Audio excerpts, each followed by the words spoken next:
Attention, attention. IPOB One Family. This announcement is for those outside of the USA that wish to donate to the Eastern Security Network Fund that is based in the United States. Because of the fees that donators have to pay the bank when sending wires, we recommend that if you're sending less than $250, that you donate through the IPOB USA website. It's fast, simple, and less expensive for you. Go to our website, www.ipobinusa.org/donate. That is www.ipobinusa.org/donate and make your contribution. When it comes to keeping our people safe, every bit counts. After all, the security of our communities is our responsibility. Let's make this happen together.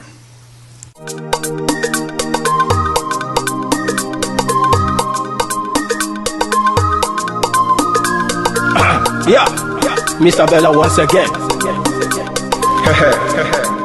Wisdom, kill it, come on, get up. Say Biafra will not last forever. They say happy up in no go stand. What did they know? What do they know? What do they see? What do they see? If you give me a gun, I will shoot them aside. If you give me a gun, Give me a gun. I will shoot them aside. If you give me a gun, I will shoot them aside. If you give me a gun, Give me a I gun. will shoot them Shoot them aside. aside. If you give me a gun, I will shoot them aside. No, no, no. Biafra will live forever. Yeah. Biafra will live forever. Yeah. Biafra will live forever. Yeah. Biafra will live forever. Yeah. Biafra will live forever. Yeah. Biafra will live forever. Yeah. Biafra will live forever. Yeah. Biafra will live forever. Ogerugo manige tetanura. The lovers of Biafra. This is the time we need to come together and fight for what is belong to us. Ogerugo maniga bandizu, what make us a giant of Africa. Adapo chinti na hesugo. Mbogeru ni sina nyama kweno. Hello Lisa Binigwe, out of his wisdom, giving us somebody like Nnamdi Kanu for this our race mission. Biafra will not last forever. They say happy up in no go stand. No go stand. What did they know? What do they know? What do they see? What do they see? If you give me a gun, I go shoot them aside. If you give me a gun, I go shoot them aside. If you give me a gun, I go shoot them aside. If you give me a gun, I go shoot them aside. If you give me a gun, I go shoot them aside. Oh no. See you joke, our hero have the fighting never stop. Nnamdi Kanu but no fun we stop, they cannot stop. Biafra will live forever. Believe me now. But independence for Nigeria as a corporate entity is not enough. The peoples of Nigeria must at the same time be guaranteed their freedom. We must ensure that in an independent Nigeria, individual citizens throughout the land enjoy liberty, human dignity, and equality under the law. There must be one Nigeria with one constitution and one law for all. Let us therefore, Mr. Chairman, sir, close our ears to the counsel of despair, which says that we cannot here at this conference agree on a constitution.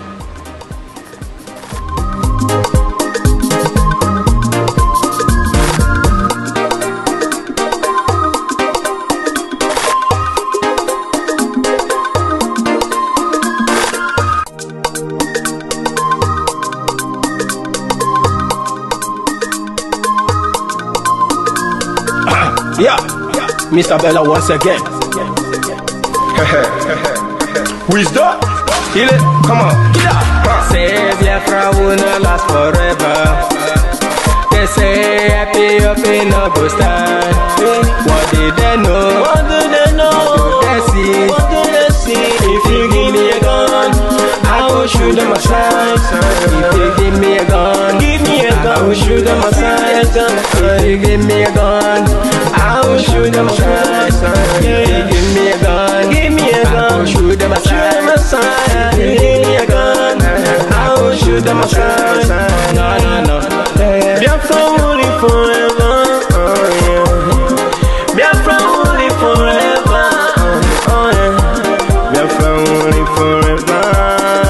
Oh yeah. Biafra will live forever. Oh yeah. Biafra will live forever. Oh yeah. Biafra will live forever. Oh yeah. Biafra will live forever. Oh yeah. Biafra will live forever. Oh yeah. Yeah. Ogerugo manige tetanura. The lovers of Biafra. This is the time we need to come. Good evening, good morning, good afternoon. Welcome to this broadcast. This is live and direct on Enter Biafra Channel 1.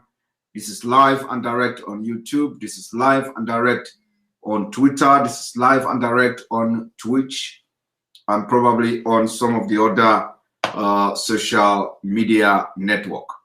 Remember that I was telling you people that you must go and make sure you try to start watching from the Enter Biafra Channel 1, because even if we have our own social media platform, remember that the Nigeria government, the Fulani, before Biafra come, they are going to block everything. They are going to block all the our social media and all that.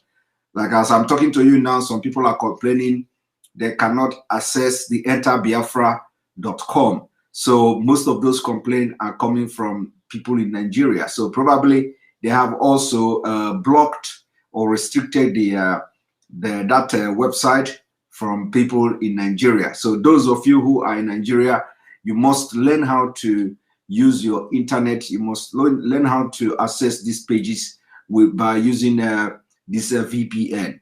So it is very, very important, because for those of you who are saying, where is our app? Where is our social media platform?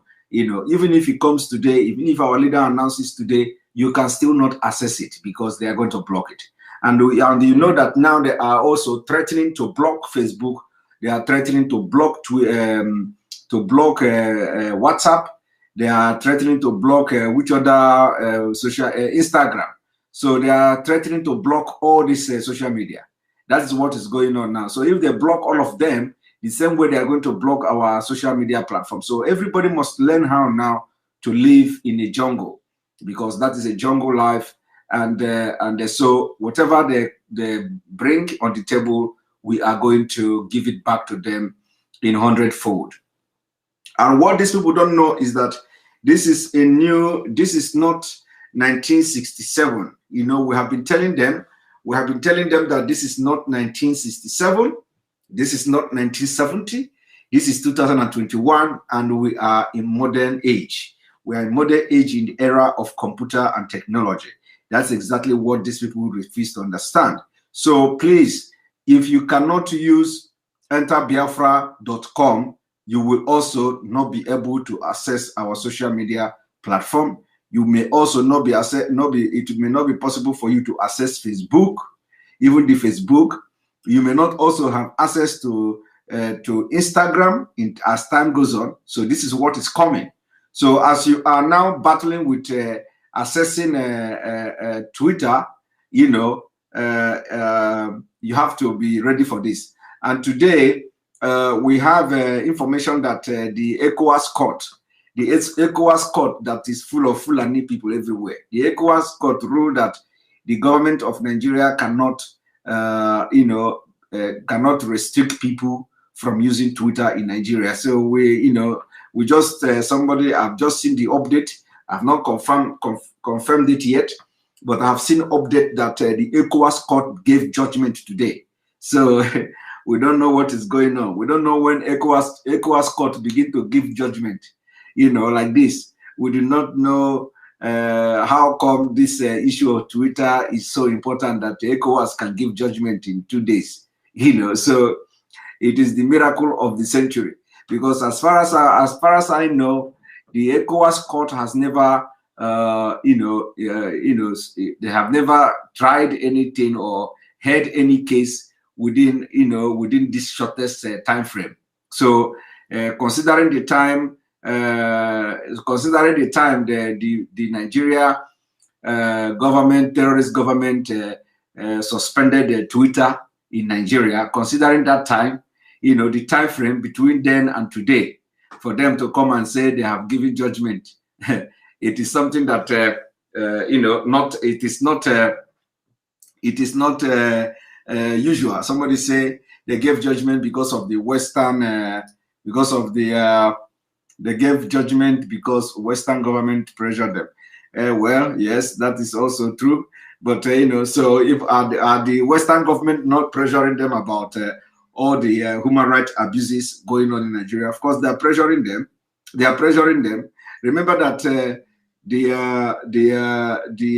UN came to Nigeria to investigate and gather fact. They came on fact finding to get information from the government. They refused to cooperate, and the information is there publicly. The terrorist government of Nigeria refused to cooperate with the investigators. So I'm just wondering if they can actually listen to the pressure from the Western world. If there is any pressure from the Western world, I think the pressure they are getting for Biafra now is even more. They are getting more pressure from Biafra, and that's exactly what is going on. So everybody must be able to stand up. Everybody must be able to stand up now and tell us where you belong. We want to know. Tell us where you belong. Do you belong to Biafra, or are you against Biafra? We also have read the reaction of the monkey. I will use monkey because monkey is a very precious animal. Although in this case, it is an insult to use monkey. It is an insult to monkey. It is an insult to monkeys. It is an insult to antelope. It is an insult to any animal that have naturally big ear. So I apologize to all those animals ahead of what I'm about to say. It is also, what I'm about to say is an insult to ekuke, the dog they call ekuke in Igbo land, in Igbo language. That is all this very local dog. We call the dog ekuke. Ekuke is always very funny looking. Ekuke dog is, when you see any dog that is a cookie, the mouth is always very, very long, and they're always very funny. So I know that what I'm about to say now is an insult to a cookie, because the person I want to talk about, made the quality of all these animals I'm mentioning now. So the person in the name of Joe Igbokwe in Lagos, he berated Abaribe, called Abaribe. What did he call Abaribe? He called Abaribe tribal bigot or something, elder, for Abaribe wearing the Dot Nation T-shirt. So we also have you have seen the reaction from that monkey. Come dog, come not dog, like I said, I apologize ahead of time. From that monkey, come local village dog, a cookie, come antelope, and every other ugly animal with a big ear, because that is exactly what that man represents. That man doesn't even look like Igbo. We don't, especially the Nnewi, where they say he come from. Nnewi people are very, handsome men. I don't know if you, the example of Nnewi is our Ikemba Nnewi. Ikemba Odumegwu Ojukwu. Go and look at Nnewi people. Yeah, I'm just telling you, this is not go and look at, if you see any Nnewi person, go and look at Nnewi people. So it is, it is time we will begin to, we don't allow people to come in and because only his mother know who is the father. Because that guy does not look like an Igbo man. He doesn't look like Igbo. Even his skin is so dark. The face is so, honestly, he doesn't look like Igbo. We don't look like that. I want you to, I'm not even talking generally. I want you to go to Anambra State. Go to Anambra State. You go to Nnewi. You see the men there are not handsome. They are beautiful. And everybody, when you see Nnewi person, you will not, somebody will not tell you. You will see Nnewi person, even if the person is in the village. When you see Nnewi, you know that you see Nnewi person. But that man that have been deceiving people, only the mother know where the pregnancy come from, because that is the one thing that made women very, very powerful and very dangerous sometimes. I apologize to you people. Because only them know who, in those days now, everybody knows, everybody knows how the thing happened. So when you look at that man and look at the way the face is looking, the ear and everything, it doesn't add up. I have been thinking about it. It doesn't add up. And now look at what he's doing. He will come and the only thing he's doing is to attack the Igbo ethnic group. And you tell me, even if the person is like that, he have a different, of course, I will not even call him the poverty of brain and mind, because his own is completely out of this world. So, but anybody that has Igbo blood running in him, no matter what, Igbos have shame. Do you know that we have shame? And that is why even the politicians, all these politicians you see, all these governors you see, and all that, no matter how they try to please the caliphate, no matter, you see, I want you to pay attention to what I'm about to say now. You see, all the governors, all the sabos we have, those ones that you call leaders in the Southeast. So no matter how foolish they act, no matter how Iberiberism they act, let me borrow from Okorocha, no matter how Iberiberism they act, no matter how stupid they act, no matter how foolish they act, every now and then they behave like Igbo, showing you that the blood of Igbo is still running in them. So there is no way, they will do something before you know it, they are still going to behave to show you that the blood of Igbo is running in them. And that is the reason why the Fulani Northern Nigeria don't trust them again. Even when they come to say, we disown IPOB, even when they come to say, we disassociate ourselves with activities of IPOB, even when they come to, make this statement, the Northern Nigeria were not satisfied. The Northern Nigeria say, that your statement hold no water, because they know, they have seen their actions, they have seen how their body language is, how the body language is speaking. They have also seen how they behaved and handled some of the issues of the agitation going on in Biafra land. And they have also seen that the governors in question have also made decisions in line with what IPOB are demanding. You see, IPOB demanded that all Fulani must flee Biafra land. IPOB demanded that there is no single Fulani man in the forest. And in accordance with that demand, the Eastern governors enact the open grazing ban on open grazing or something. You know, they ban open grazing.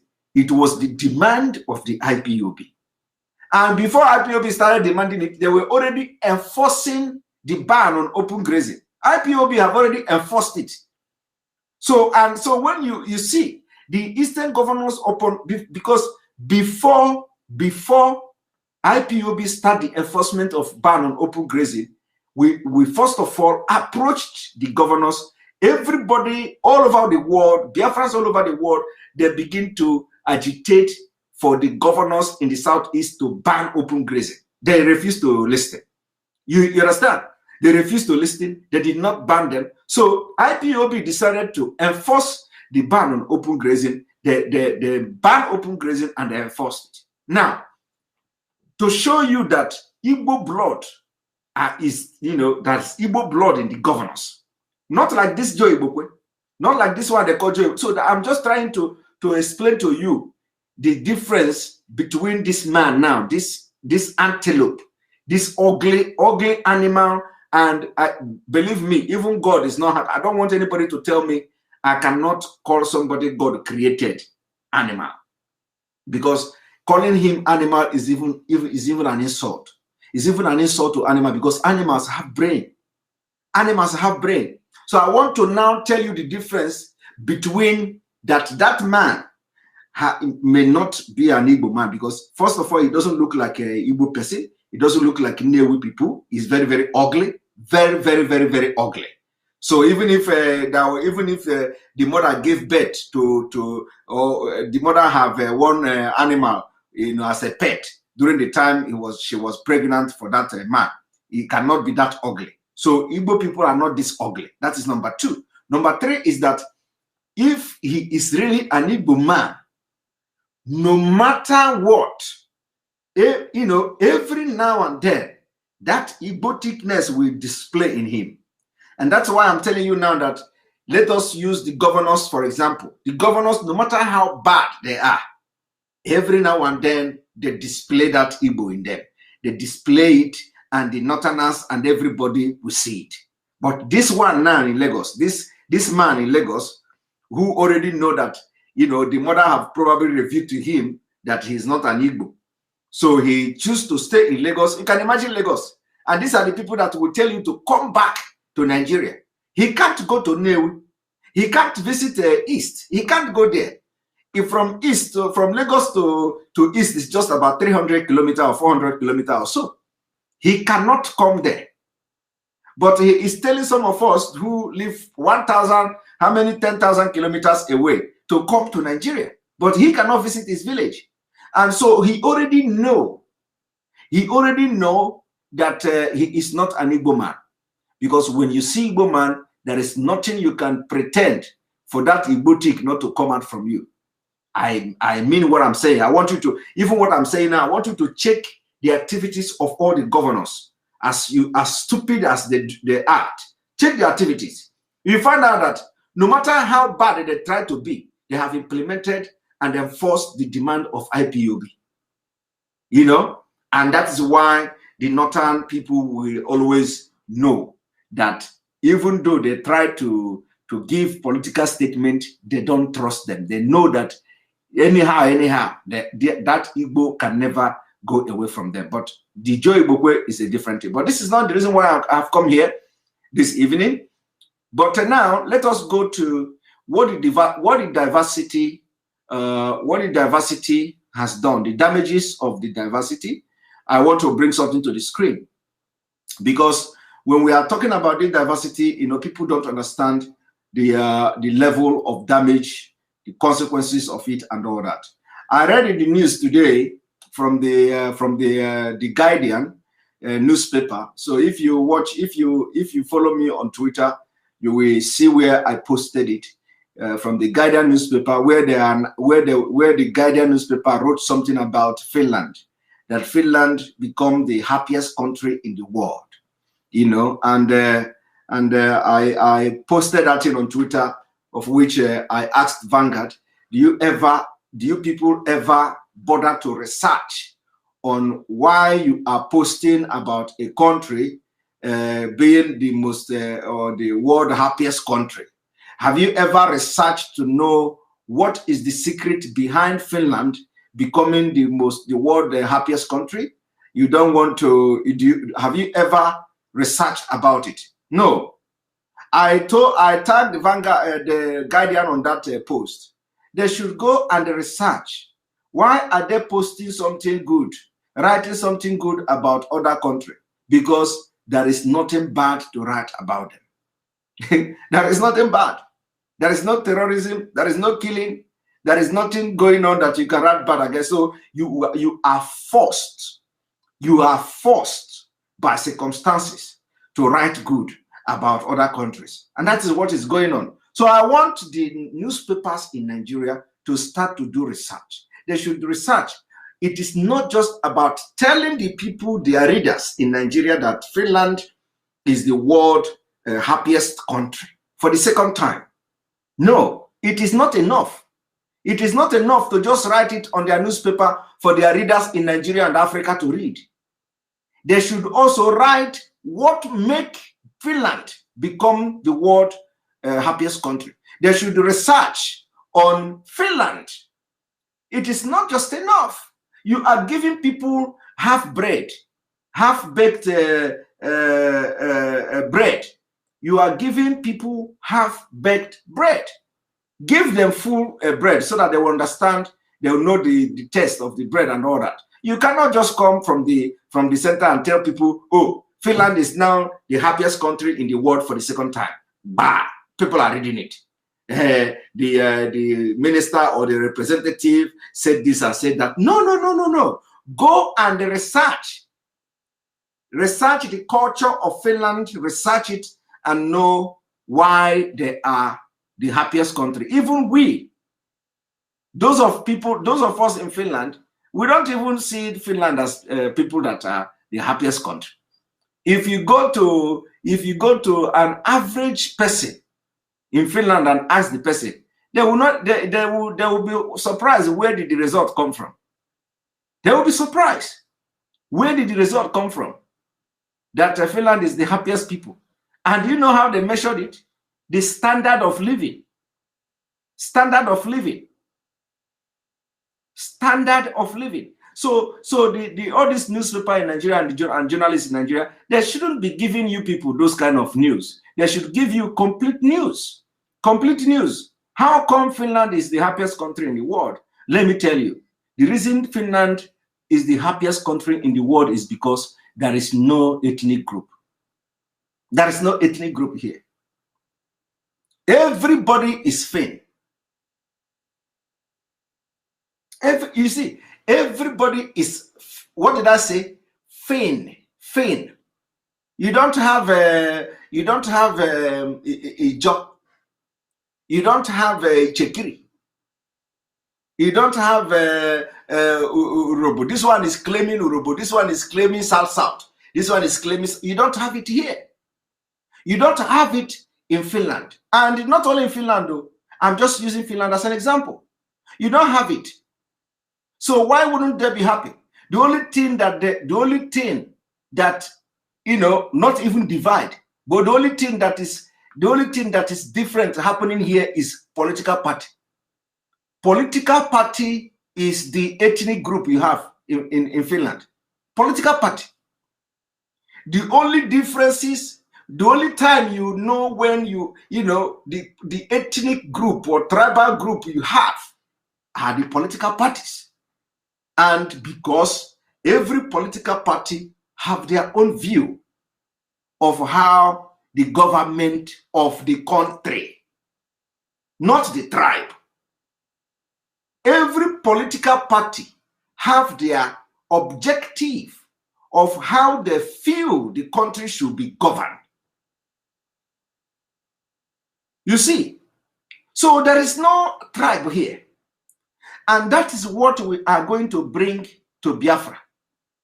We are going to make sure that this tribe, that everybody is going to be independent, autonomy on their own. Do you know that Finland, with these 5 million people or 5 something million people in Finland, do you know that there is a place in Finland? There is a place in Finland that have their own autonomy. You people don't know what is civilization, no? That is why when we listen to the people who are very, very poor in their brain and in their mind, it is very sickening. As I'm talking to you, as small as Finland, there is a place called Ahvenanmaa. There is a place called Ahvenanmaa. That Ahvenanmaa is an autonomy. They have autonomy within Finland. If you see, they have their own plate number. The car. When you see car from Ahvenanmaa, you see their plate number. They have their own freedom, autonomy within this small Finland.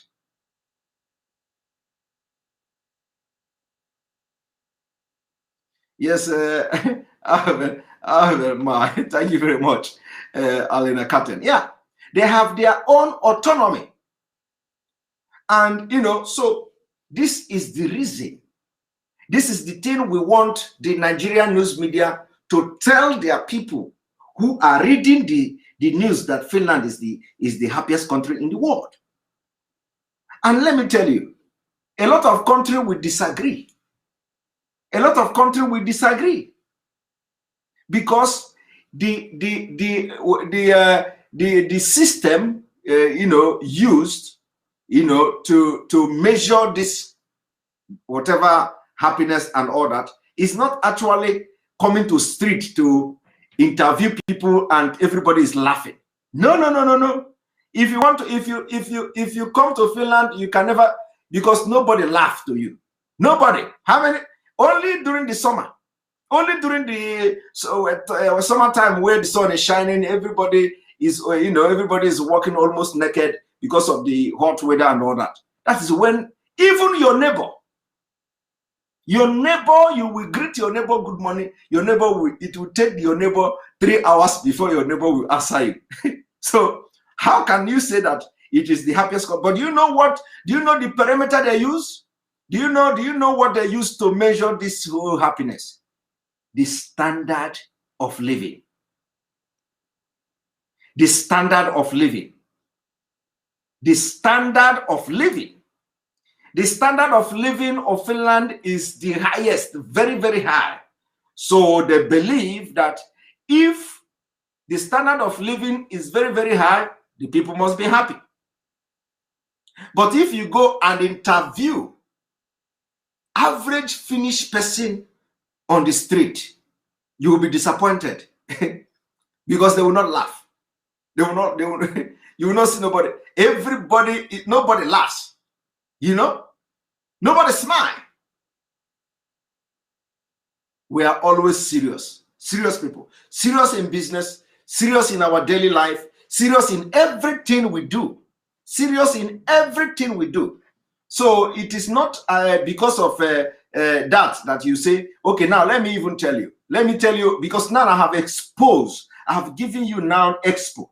I have given you now a secret. The secret I gave you is that, some of you would think that some of this, all these stupid and janjaweed journalists and researchers in Nigeria who their brain are dead, they will be thinking that how to measure happiness is when you go to the street, everybody is hungry and laughing. Hey, like in Africa, go to Nigeria. Go to Nigeria. If you listen that Finland is the happiest country in the world, you are going to be fighting. They are not happiest. We in Nigeria, we are happy people. It is, you are just mumu.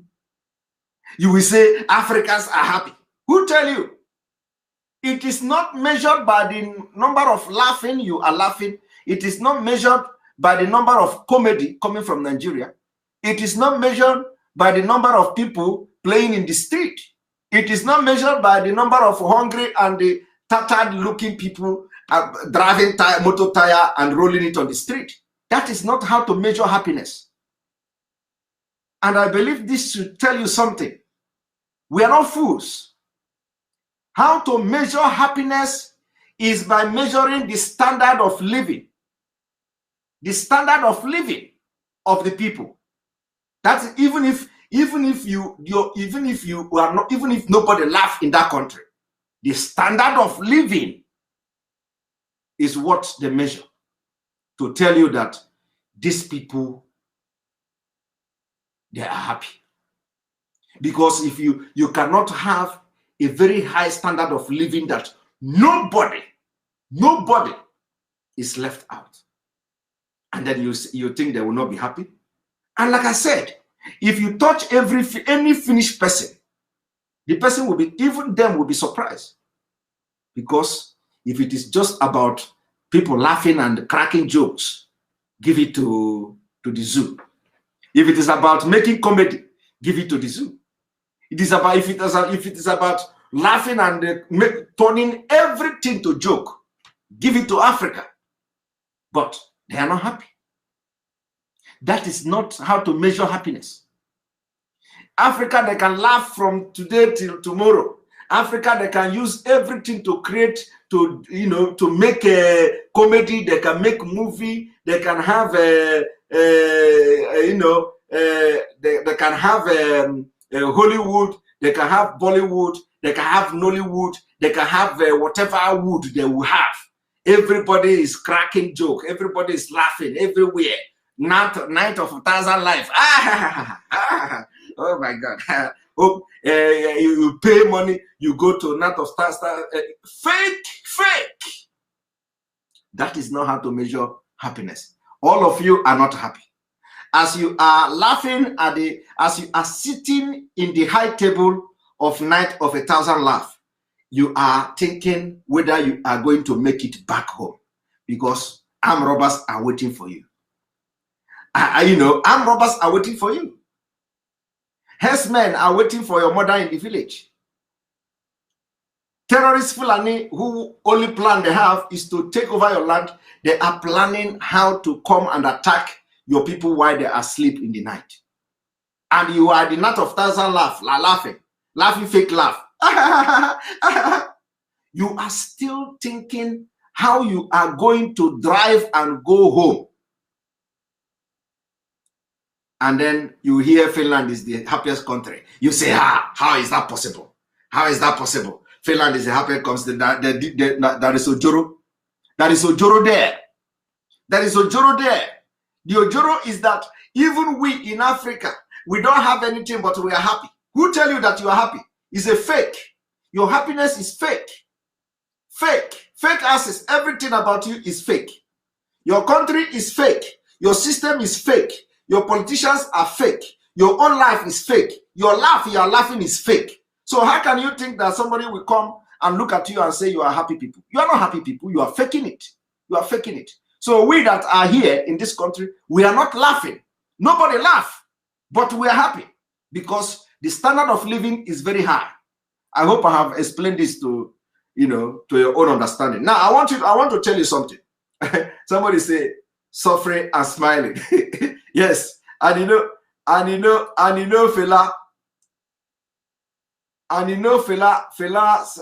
sang it before. It is called suffering and smiling in a very simple term. In a very simple term, suffering and smiling. That suffering and smiling is real. That is the life of an average Nigerian. Suffering and smiling. No matter how you think you are rich, you are suffering. You will be smiling. Even the people that are looting the money, when you look at their body, they look like people that are suffering from a very severe sickness. They don't look like human beings. Look at that. Look at Tinubu. Look at Tinubu. The recent picture of Tinubu. He is looking like a dead man walking. But a bullion van comes to his house with money. And that is the people suffering from the poverty of the brain and mind. Poverty of the brain and mind. Everybody is suffering, both the rich and the poor. Everybody, because the gods are angry. Gods are angry, very, very angry over all of them. Now let us listen to this. I will not just listen, but I want you to read this. You see, Buhari appointment. Somebody say, Kwashoko of the brain. Hey, I think we are going to change. We are going to change. Okay, let us add something. Sorry, we are going to add something. We are going to add. Please, in addition to what we said yesterday, in addition to the poverty of the brain and the mind, let us add, in addition to that, Kwashoko of the brain. let us add a new word today, that they are suffering from the Kwashoko of the brain. Stockholm syndrome. Kwashoko of the brain. You know, I don't know whether this is this Kwashoko is it English word or what? Please, I want to ask, what is the English word of this Kwashoko? What is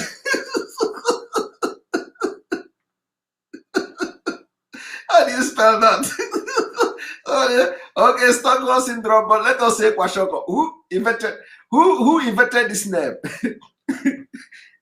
Kwashoko. So we are going to give them no. We don't give any other name, because if you change it to Stockholm syndrome or something or anything English, it is not going to it is not going to sound the way we want. So let us maintain this original and indigenous name, Kwashoko. Kwashoko of the brain. Kwashoko of the brain. let us make it Kwashoko of the brain, because if you pronounce it in English way, it can never give the meaning that we want it to give. So we are going to add Kwashoko of the brain, that all the politicians in Nigeria that are not supporting the disintegration of Nigeria and to divide along tribal line, like the Yoruba governor said today or yesterday, they are suffering from Kwashoko of the brain. Now, let us continue. I want you all to read what you see here. You see, Buhari appointment. Buhari appointment. I want you people to understand what is happening now. Buhari's appointment. Let me reduce this. You see, Buhari's appointment. Thank you, Dennis Osifo, for that. Dennis Osifo, thank you very much for that super chat. We appreciate you. I want you to look at this. Buhari's appointment. Northern elders disagree with PDP, Afenifere, Ohaneze, Pandef, Khan, MBF. Now, do you understand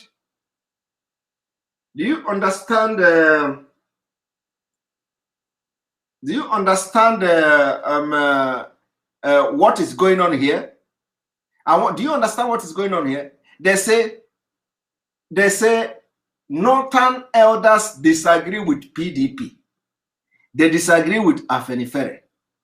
They disagree with Ohaneze. They disagree with Pandef. They disagree with Khan.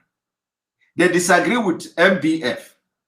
The only people that did not disagree is by themselves. They did not disagree to themselves. You see, and that is the diversity of Nigeria. The diversity of Nigeria is that how can one single small group of people claim to know better than the bunch of everybody here? Everybody here. They claim that the PDP is wrong. They claim that Afenifere is wrong. They claim that Ohaneze is wrong. They claim that Pandef is wrong. They claim that Khan is wrong. They claim that MBF, they are also wrong. So the only people that are not wrong are the elders of the northern Nigeria, the Fulanis.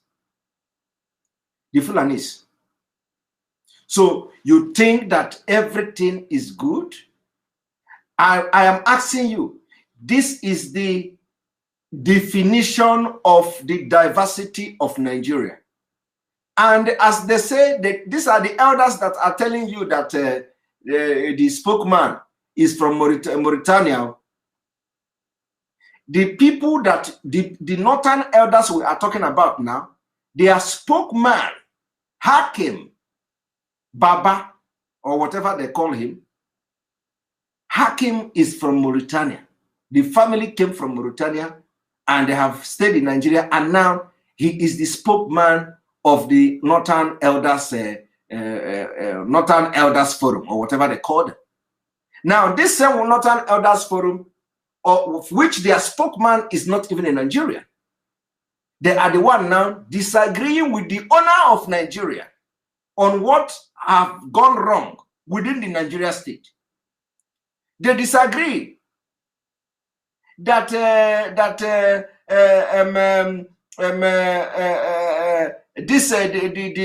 PDP is wrong.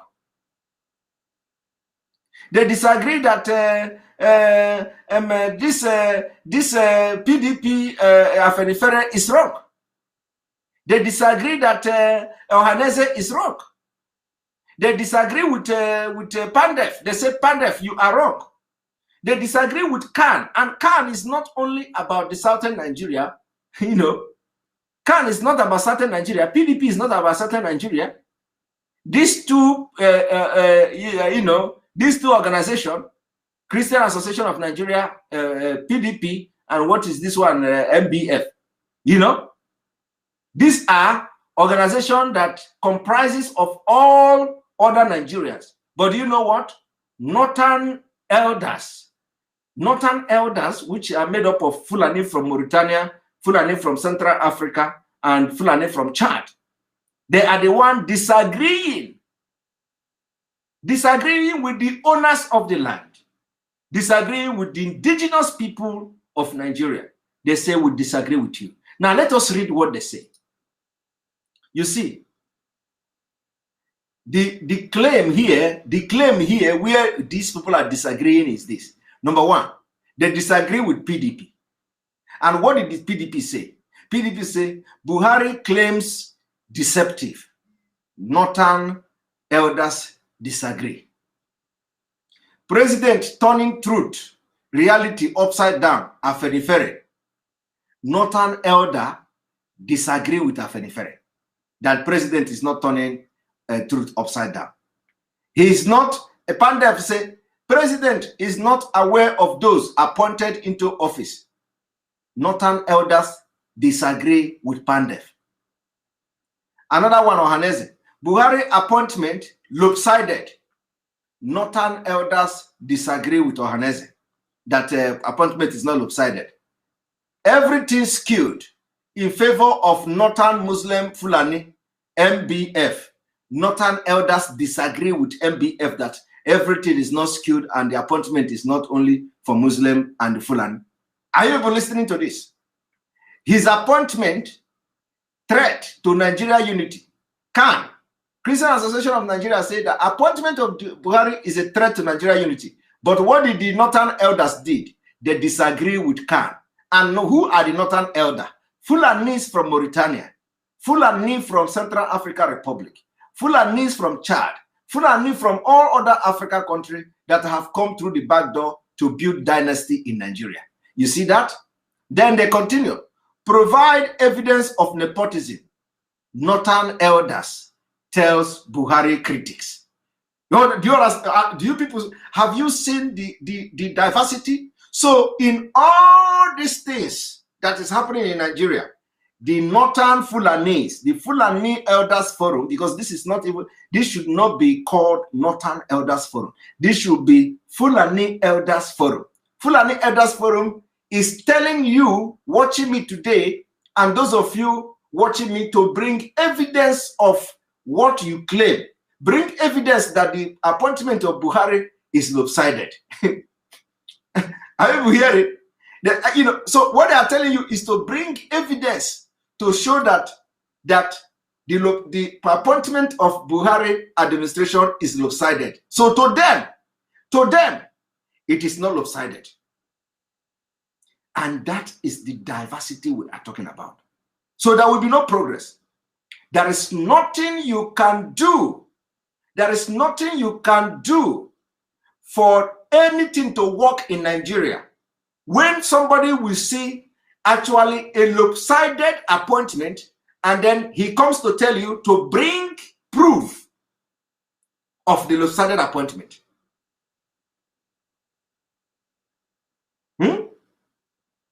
Does that make sense to you? And this is the problem of diversity. Because every other person in Nigeria, I want you to pay attention to this and what I'm about to say. Every other ethnic group in Nigeria identified that there is a problem. Every other ethnic group. Yoruba identified there is a problem.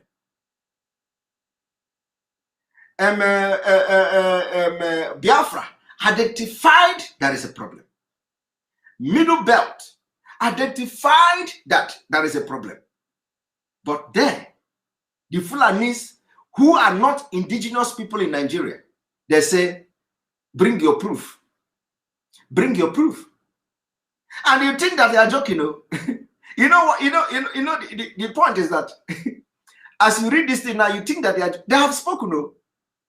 And that what they have said is final, no? They will want you to bring proof. To bring proof that Fulani is not the speaker or the deputy speaker of House of Representatives. That you should bring a proof that Fulani is not a Senate president. That is now the National Assembly. They are telling you to bring a proof that the Attorney General of Nigeria is not a Fulani. They want you to bring a proof that the presidency is not a Fulani. They want you to bring proof that the CGN, Chief Justice of Nigeria, is not a Fulani. They want you to bring a proof that the chief, the judge of the Supreme Court or so is not a Fulani. What have you counted now? We have counted the legislature, we have counted the judiciary, we have counted the executive. And in these three things we have counted now, this is the three arms of government. Who are the people that are in charge of the three arms of government? The Fulanis. They are telling you to bring proof. As if that is not enough. Custom boats is what? Fulani. They want you to bring proof that custom boats is not a Fulani. Immigration chief in Nigeria is a Fulani. These people want you to bring proof to show that you are saying the truth, that the immigration boss is not the Fulani. The boss of the NDDC, the civil and whatever defense they call it, is Fulani. Even if they have any Yoruba there, it's Fulani that is leading it. Now they are telling you to bring proof to show that you are saying the truth. The chief of army staff, forget this one, they have just did what they did now. Chief of army staff, all this while, Inspector General of Police, Fulani, they want you to, to bring proof. In fact, before they appointed the last chief of army staff that died, or after this one died, the most qualified person to become the chief of army staff is a Biafran. They didn't give him.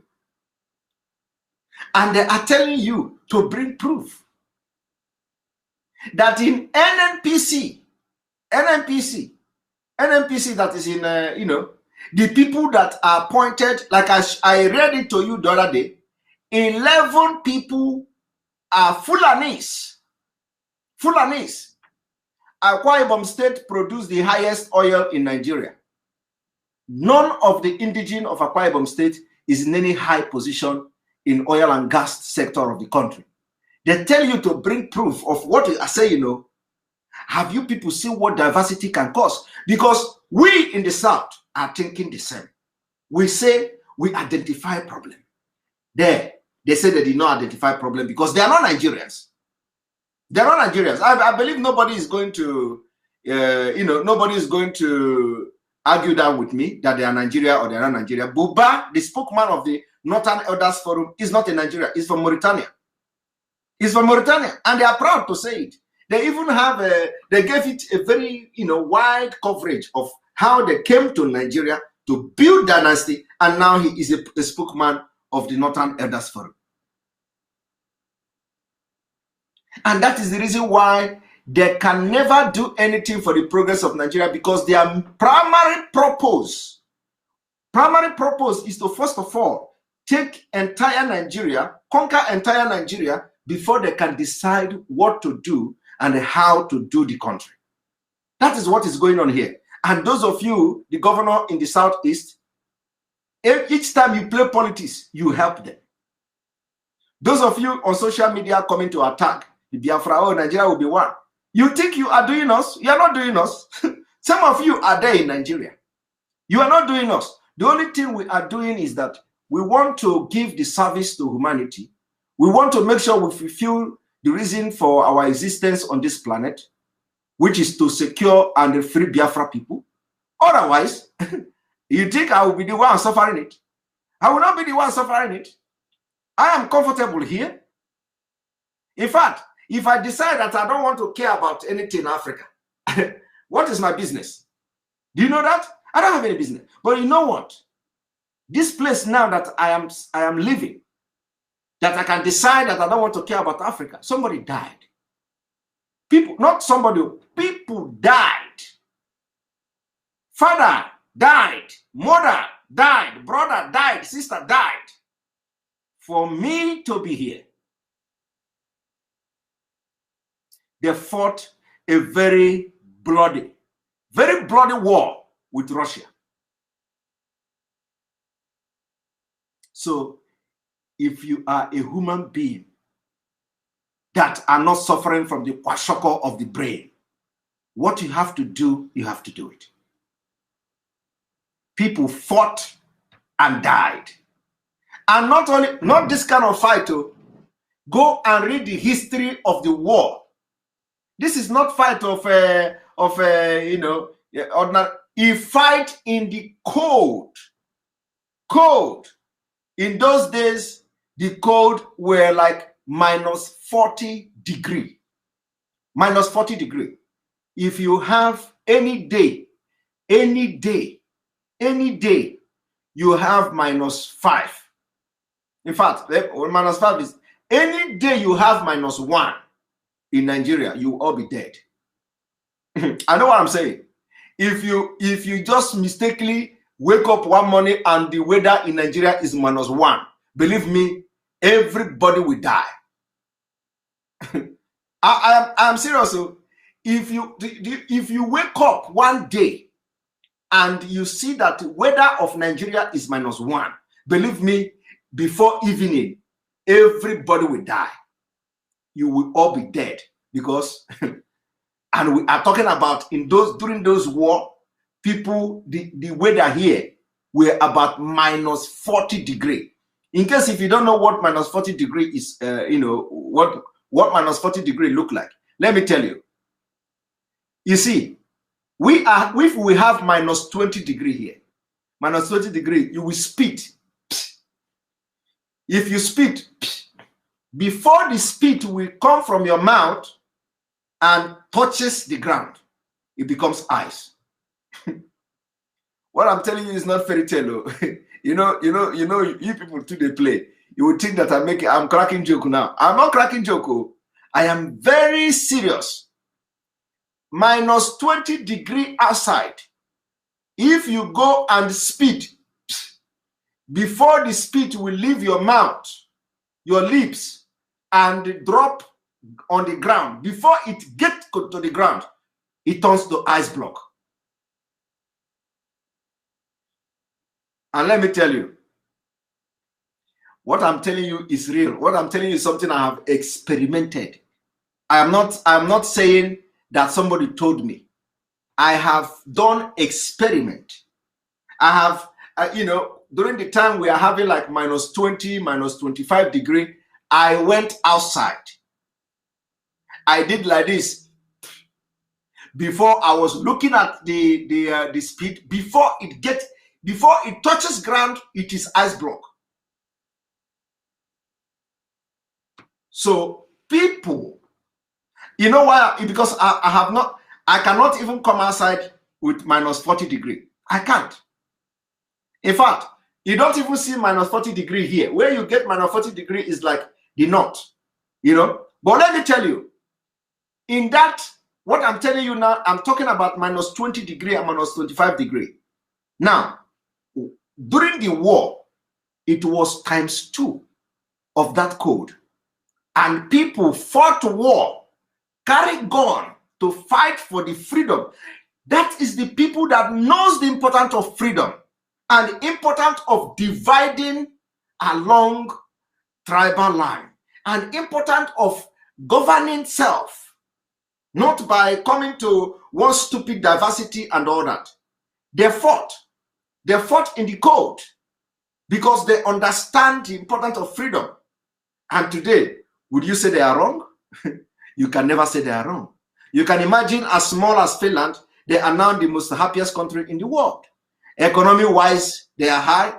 Everything-wise, they are high. But where is Russia? Where is Russia? The only thing Russia do is military. Military. Tibuazo, boom, boom, boom. People are poor there.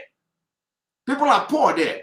It's not, this is a fact. This is a fact. But they got independence from Russia. But Russia is not better than them today.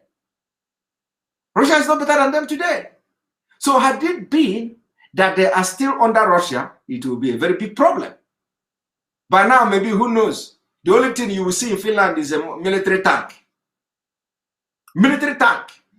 The only development you would see in Finland today, if Finland is still under Russia, the only development you will see in Finland today is nuclear plant, nuclear warfare, aircraft, military barrack, military hardware, where they build this one, manufacture guns and AK-47, Kalashnikov and whatever. That is what you are going to see.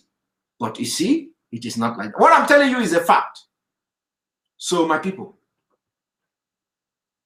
if people actually fought under the code, under 40 degree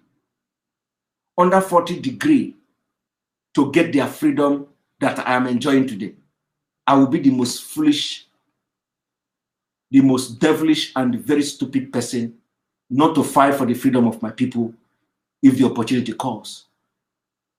The opportunity called for me to be part of fighting the freedom of Biafra. And I answered that call.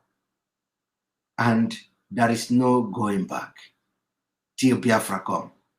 We are going to sacrifice everything sacrificable. We are going to sacrifice everything sacrificable.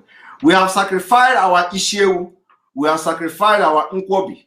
We have sacrificed our Pandedian with a busi soup.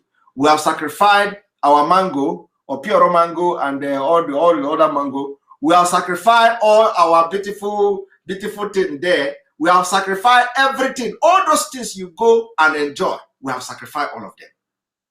We have also sacrificed life. People have died. Just the way they died here.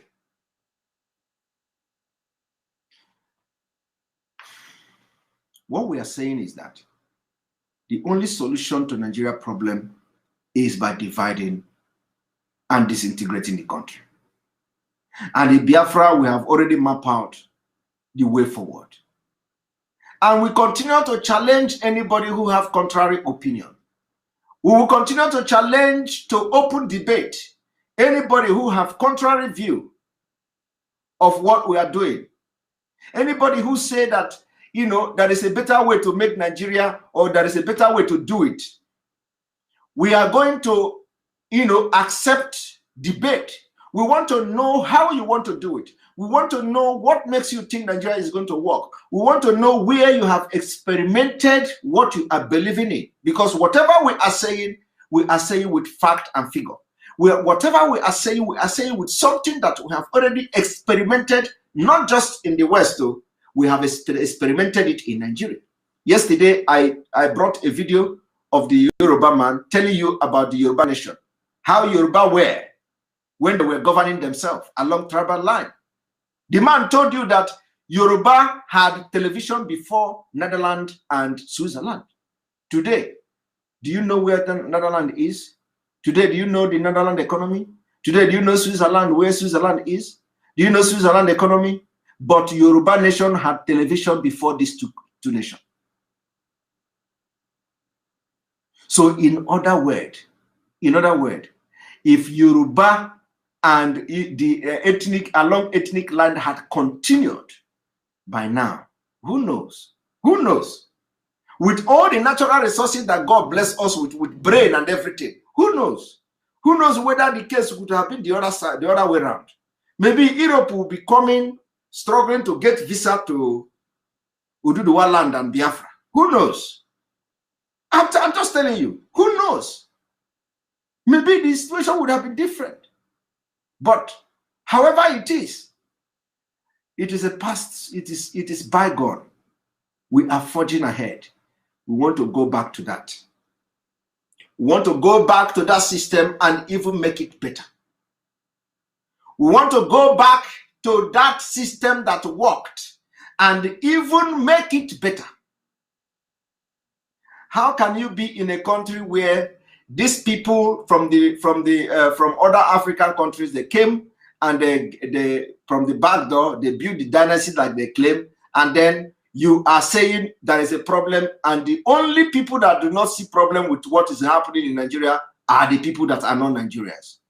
They call themselves Northern Elders Forum. That is the only people that didn't see anything wrong with it. Every other Nigerian sees something wrong, including those who killed Biafrans, including those who joined hand with these people now that are calling themselves elders of the Northern Nigeria. They joined hand to kill Biafra. Today, they are saying the people that killed Biafra, they are telling the North and telling everybody, there is a problem. But the people that they join hand to kill Biafra, they say there is no problem. Bring a proof. And the problem is looking at everybody, koro without hiding. They are deliberately telling you to bring proof when the proof is there everywhere. Is that not wickedness?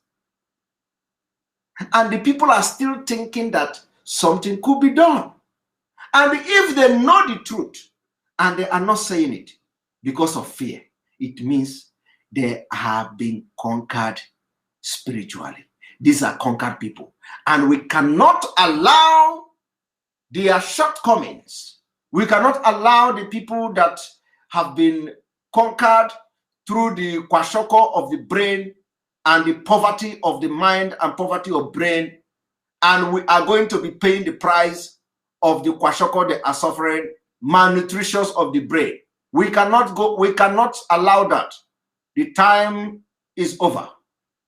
And that is the reason why nobody is going to take the word or the statement of the governors very seriously. They don't represent the people of Biafra.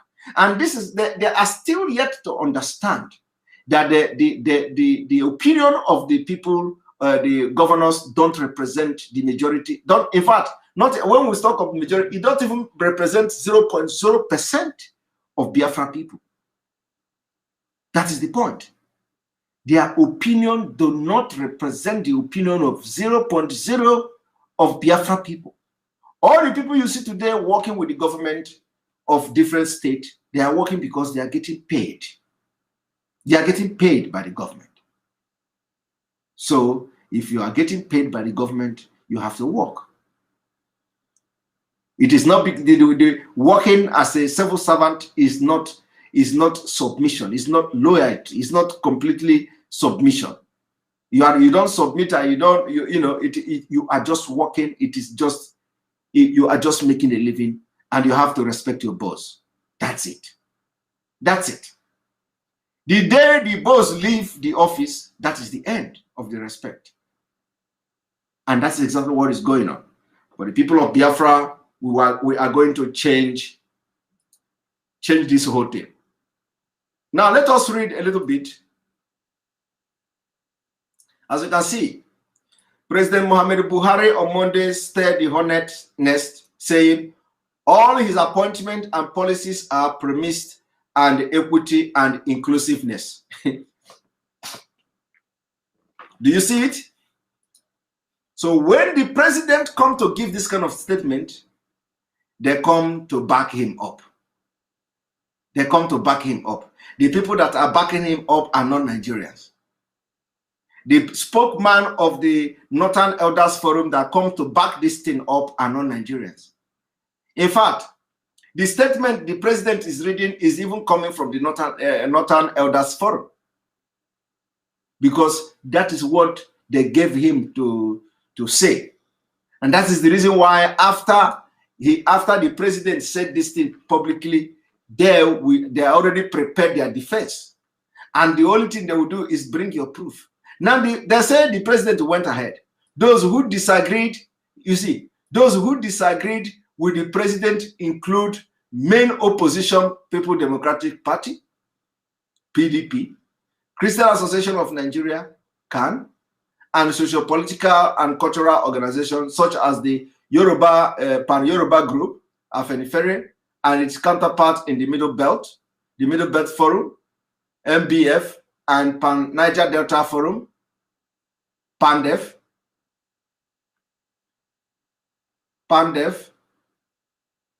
both Northern Elders Forum disagree with group, asking them to show proof of nepotism in Buhari appointment. But something got my attention. In all these things I read here, they omitted Ohanes and Igbo. They omitted, Vanguard omitted Ohanes and Igbo. Hey! RMA. Hey! Chineka ewu ata yigurisi. Hi! Ewu ata yigurisi. They omitted Ohanes and Igbo. Hey! And they make the Vanguard and they make Hi! Na iya le Madrid. Chineke. So in all these things, Vanguard is now full and into the omitting Ohanes and Igbo. Hi, Chineke God. Ha! Ndi would future ya. Chai. Oh my God. Hi, here the Madrid. Hi. I looked at it now. I said, down. They were meeting on Ohanes and Igbo. Hi. I can't even get Hi. Ndibu una fujuela. Oh, Vanguard is now omitting Ohanes and Igbo. Huh? Mention cha Pandef, mention cha Middle Belt Forum. Oluzana kano Ohanes and Igbo. They omitted them. Try. Hey, na man. Ndibu una fujuganya. Una fujuganya. Hi. This is a very big insult. A very big insult. How can Vanguard News now begin to do like Fulani, and it's on purpose? How can they now mention all the people that disagreed and they did not mention Ohanes and Igbo? Hey! Man. This is unbelievable. This is unbelievable, because if anything should be omitted, even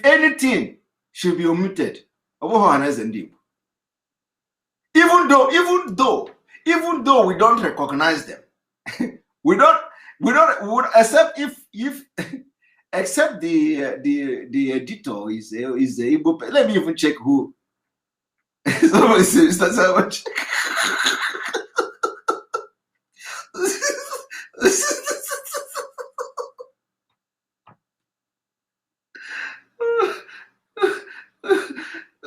So, Mr. Chairman, check properly, please. Hi. Nah, yeah, this one actually I'm eh? Okay, message. So I'm choosing the everywhere, left and right, even Vanguard.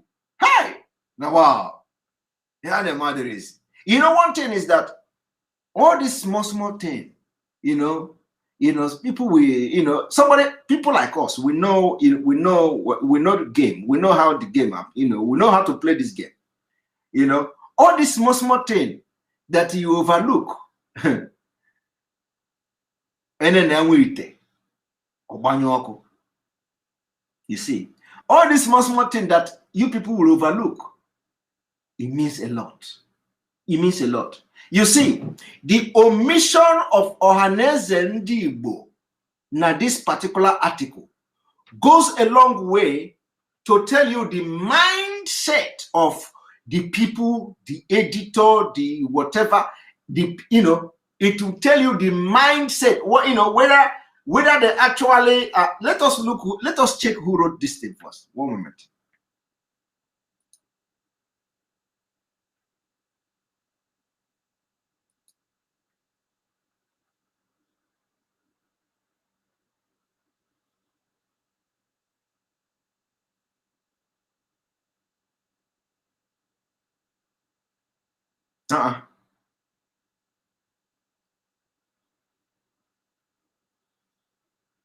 There is no name. Is this a deliberate thing? Because normally, this is June 22nd of June.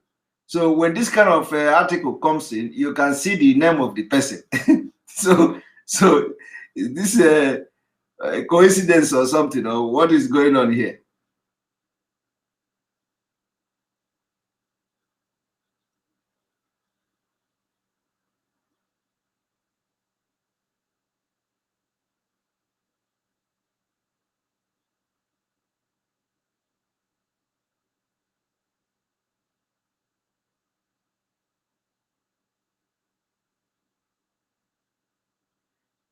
My people, we did not see the name of the person.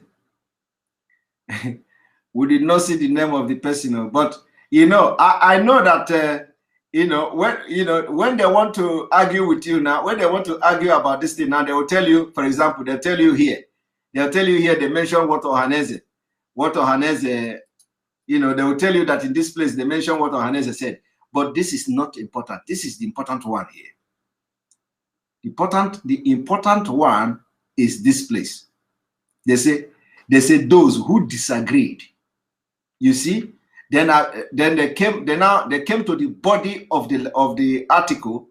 They mentioned what Ohaneze Ndigbo say. So this is honestly another marginalization in the media. Another marginalization in the media.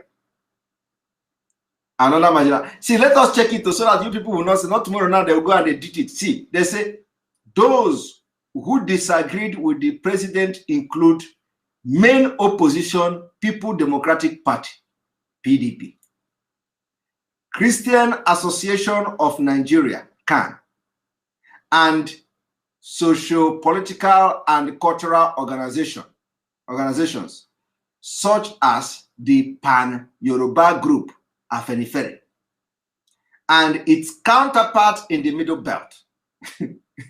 So the counterpart of Afenifere is in the Middle Belt, the Middle Belt Forum. The counterpart of Afenifere is the Pan-Niger Delta Forum, PANDEF. But Ohaneze is not the counterpart. Hey! Man. As I saw this, I said, no, maybe down here, they are going to continue. But no, they did not continue. They say, instead of that, they jump here, they say, but. So which means they finished and the Ohaneze Ndigbo is not there as the counterpart of Afenifere. Hey! Man.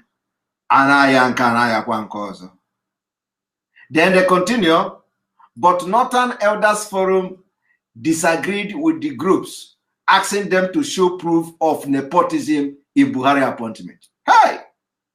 Diversity. Diversity. Speaking at a conference organized for Youth in All Progressive Congress, APC, Buhari said there was no part of the country that had not been impacted positively in the area of infrastructure, agriculture, economic, supportive initiative based on peculiarity and of the region. Buhari, who was represented by Secretary to the Government of the Federation, SGF, Boss Mustafa, said, so far, all the policies, initiative, project, and even appointment by this administration have been guided by equity and inclusiveness. Have you people seen it?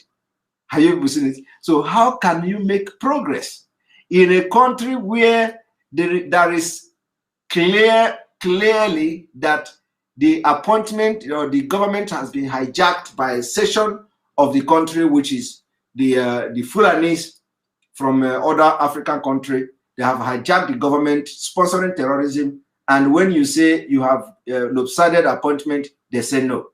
Everything is just upside down. And of course, on this note, by tomorrow, I wanted to bring the sister that talked about the northern Nigeria.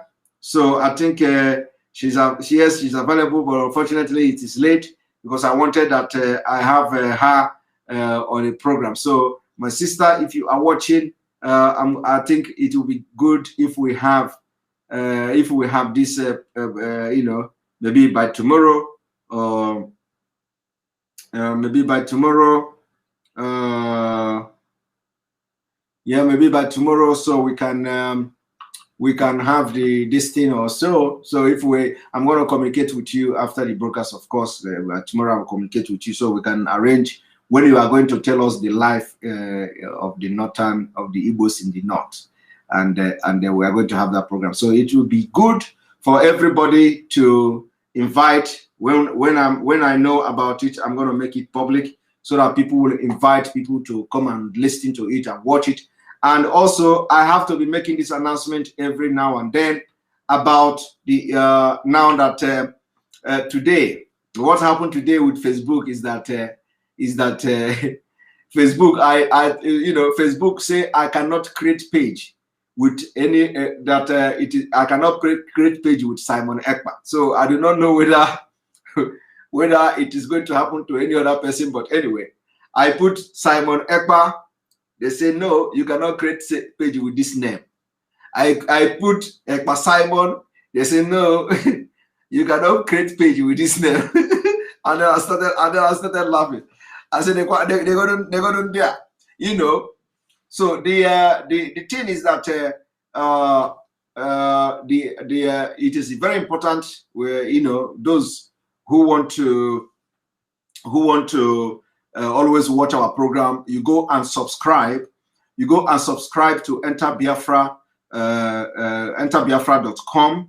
You just put your email. You can put your email there so that whatever we post, you are going to receive the information. You are going to receive email that we posted something. So if we put any article, you are going to receive it. So just subscribe to enterbiafra.com, and we, you know, gradually we will get there.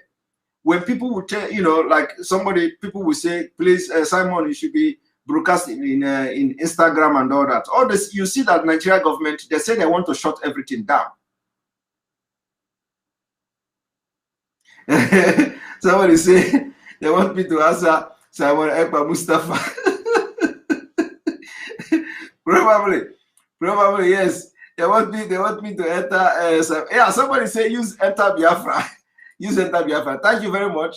Yes, I think maybe I will use Enter Biafra or use .nation. So, but anyway, for now, you know, it is good that we have this platform. We have this Enter Biafra that the video is showing there. You can watch this live broadcast on that place, and it is also very good. The image, you can minimize the image. You know, the image will go to this right corner or left corner. You can move the video anywhere of your screen, and at the same time you can be chatting. Let me show you people how this works, because sorry, because it is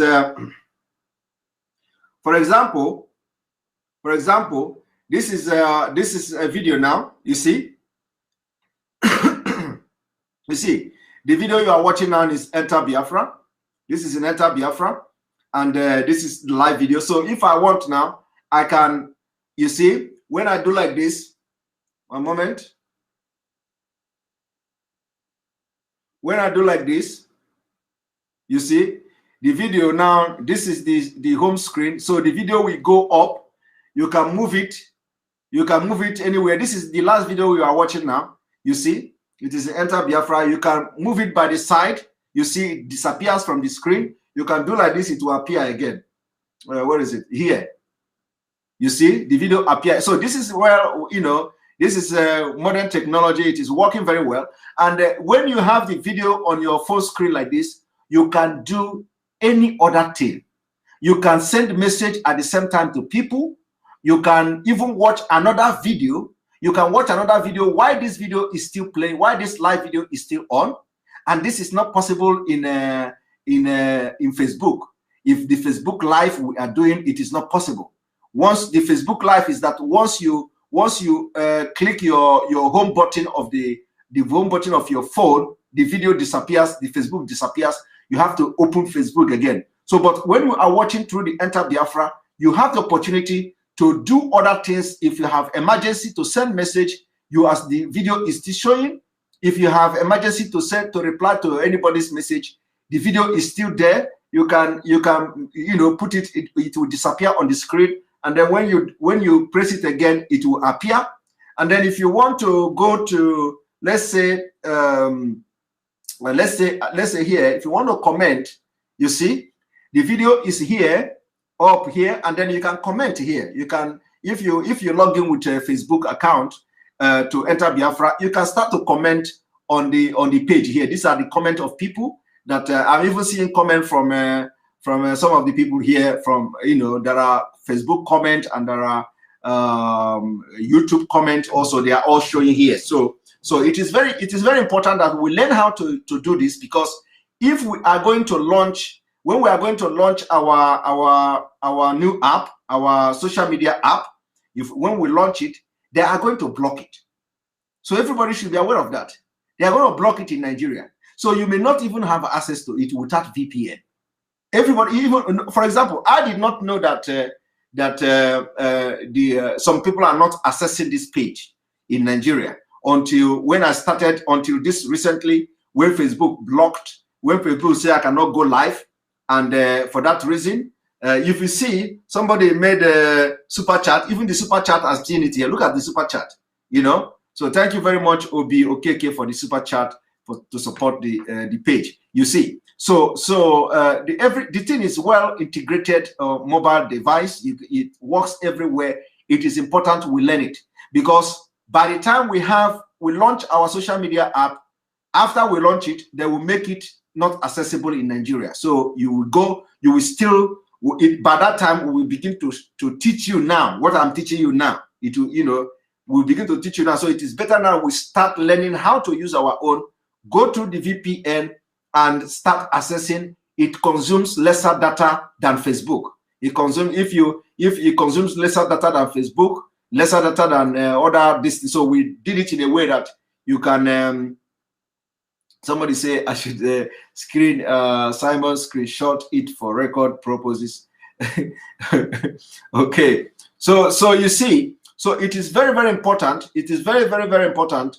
As you see, I'm watching it from enterbiafra.com. So we want you people to go and use it, because if there are something we post, even in YouTube, they're gonna block our broadcast on YouTube. If we post most of the images that sometimes we have to use to teach you, they are gonna block it. So but in this website now, we have right to post anything we can post there to inform our people. So it is very, very important. Let us start learning, and I will be doing this almost every time there is broadcast until our people get to know, and the awareness is, we create enough awareness on how we have to start using our platform. It is very, very important. Very, very important. So I'm going to bring, we have, okay, I believe by the grace of God, I should spend 2 hours, and this is already 2 a.m. You will not believe it. This is 2 a.m. where I am now. And I'm going to allow people to come in. Let us have those who did not speak yesterday. If you, I think I will have like maybe from 5 to 10 people. And this time around, it must be 1 minute, 1 minute. And please try to talk as fast as possible. We will try to start having more of interactive section where we will have opinion, and suggestion of people. It is always very, very important. So we can put them to work. So I'm going to post the link and welcome to the program. And please, from 5 to 10 people so that I will go and sleep. All right. Good evening and welcome. This is the link posted now. If you want to join the interactive section, comment on what we have done now, you can click on that link. It says restream.io. Thank you very much, the priest of peace. Good evening and welcome to the program. Hello, Simon. There was sir. Welcome to the program. I've been trying to come through, but unfortunately, it wasn't going. I wasn't there. You are here. You are here now. I'm here now. Yeah. So yesterday I wanted to say something because I understand that the issue that borders to diversity in Nigeria is based on anti-Semitism, because this is the point I want to make. Okay. Anti-Semitism is what that is the only thing that is killing Nigeria against the Igbos. Against the Igbos. Every other tribe will use a nomenclature against the Igbos. But what do we show them? We show them love. Upon all those stuff, we show them love. To tell them that, look, it is not in our DNA to hate people. It is not in our DNA to demonize people. It is in our DNA to give you hospitality. Exactly. And the earlier they start to understand that, the better. Exactly. So, again, that is number one. Number two, disseminating information to our people is very important. It looks as if that it is only people who are abroad that are getting this, making this agitation, go wide. There has to be a way to make sure that our people understand the flow of what is happening. I was watching janjaweed TV, and he said something about this referendum. When you look at the APC manifesto, the reading they came with, proceeding towards the election, well, yeah, they're going to do referendum, they're going to do this, they're going to devolve power. But look at what is happening now. Buhari is telling everybody, you guys don't know what is going on. You guys don't know what, you guys are ignorant. You guys are ignorant of what is going on. Our mission is to take over, and that is it. So until you guys understand that this mission must be accomplished, the better for you people. But I'm happy that the Yorubas, the Oduduwas, are going to have July 3rd agitation in Lagos.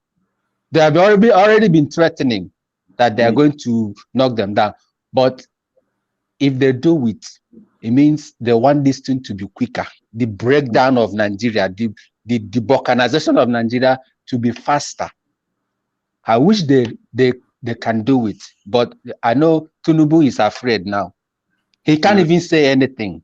He can't even say not because what he thought he was going to, the extent he thought he was going to go, is surprising that he's been taken apart completely. So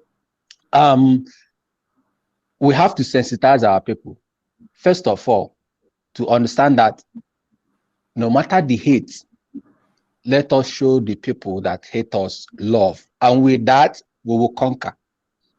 They say Exactly. you stoop to Thank you very conquer. much. We will stoop to conquer. Thank you very much. Thank And you very meanwhile, much. before I go, I sent you an email. So check it so that we will talk more on that issue. Please. Okay. God bless you. Okay. Thank you. All right. Thank you very much. Thank you very much. All right. Please, we should try to keep with the time so I can. This is just the first person. Andy, good evening and welcome to the program. Thank you, Lord Michael, for the super chat. Thank you very much for supporting the page.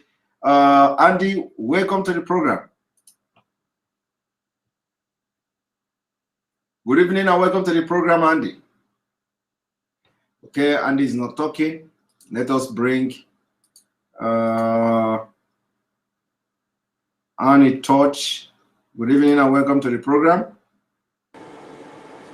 Mr. Simon, good evening, sir. Welcome to the program. Justice at Biafra. Is it Biafra Jazz?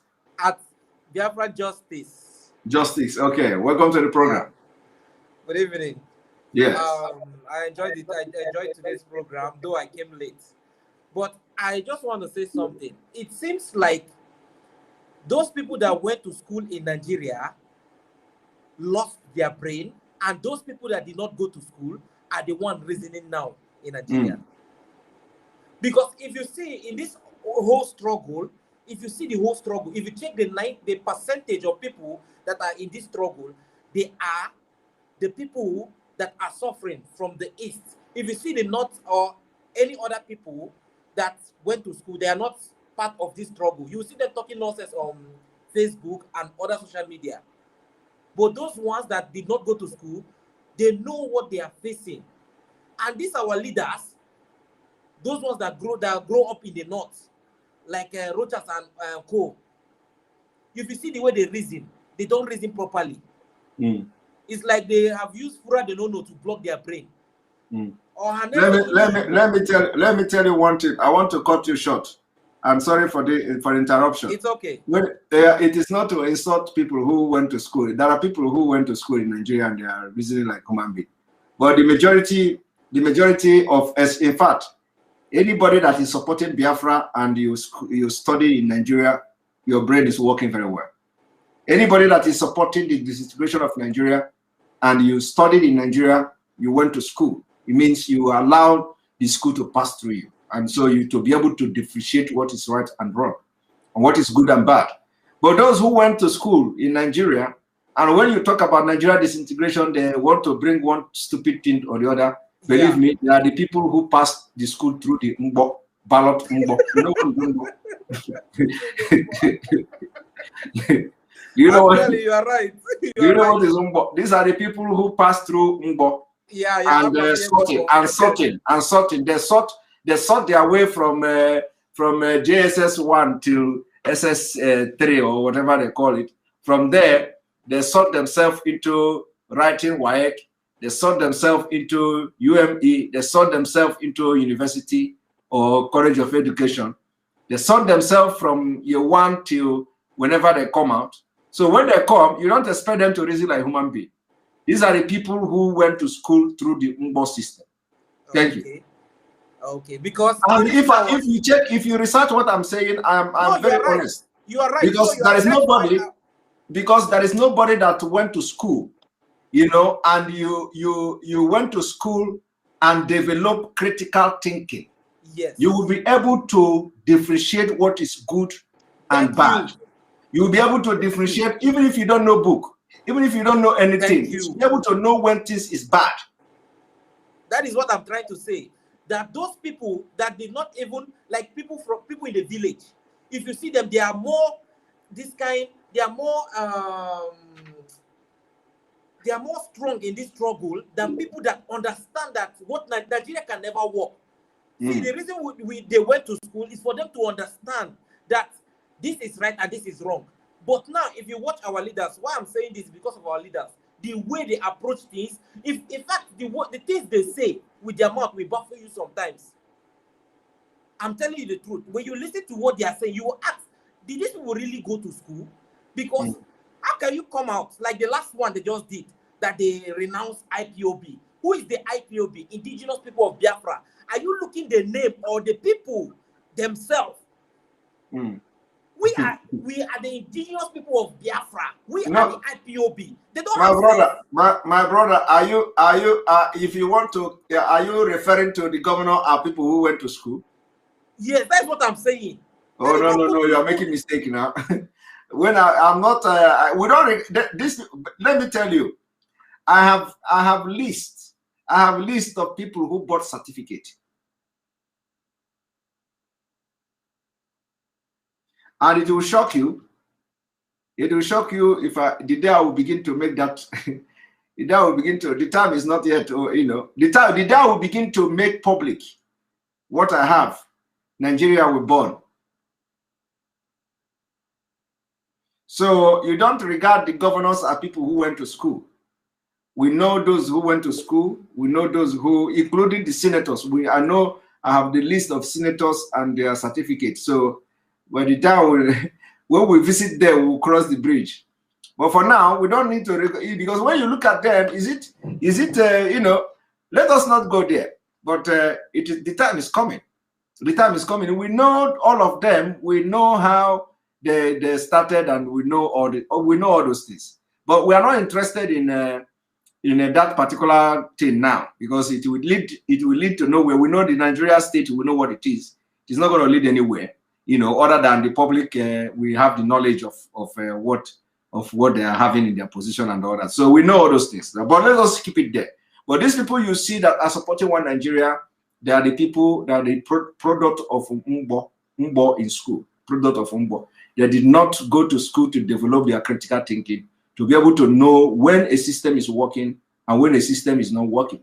They are not able to, you know, identify when there is a problem and when there is peace. They are not able to identify when they should say enough is enough, and when they should continue to try and manage. So it is totally different.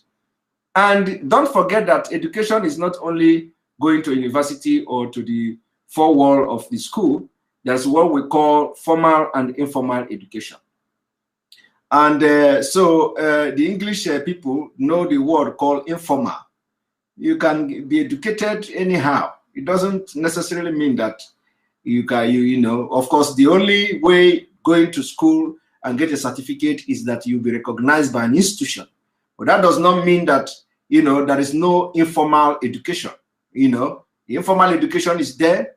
In fact, as I'm talking to you, Finland is even developing to adopt education by experience. So education by experience, and that is how far Finland have gone. Finland is trying to make that you are going to be issued certificate from the experience you have.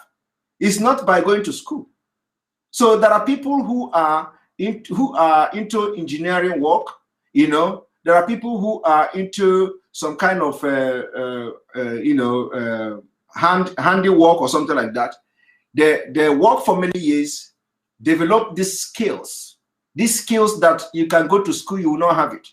The government will recognize and issue them a certificate of, you know, certificate that you are qualified for this.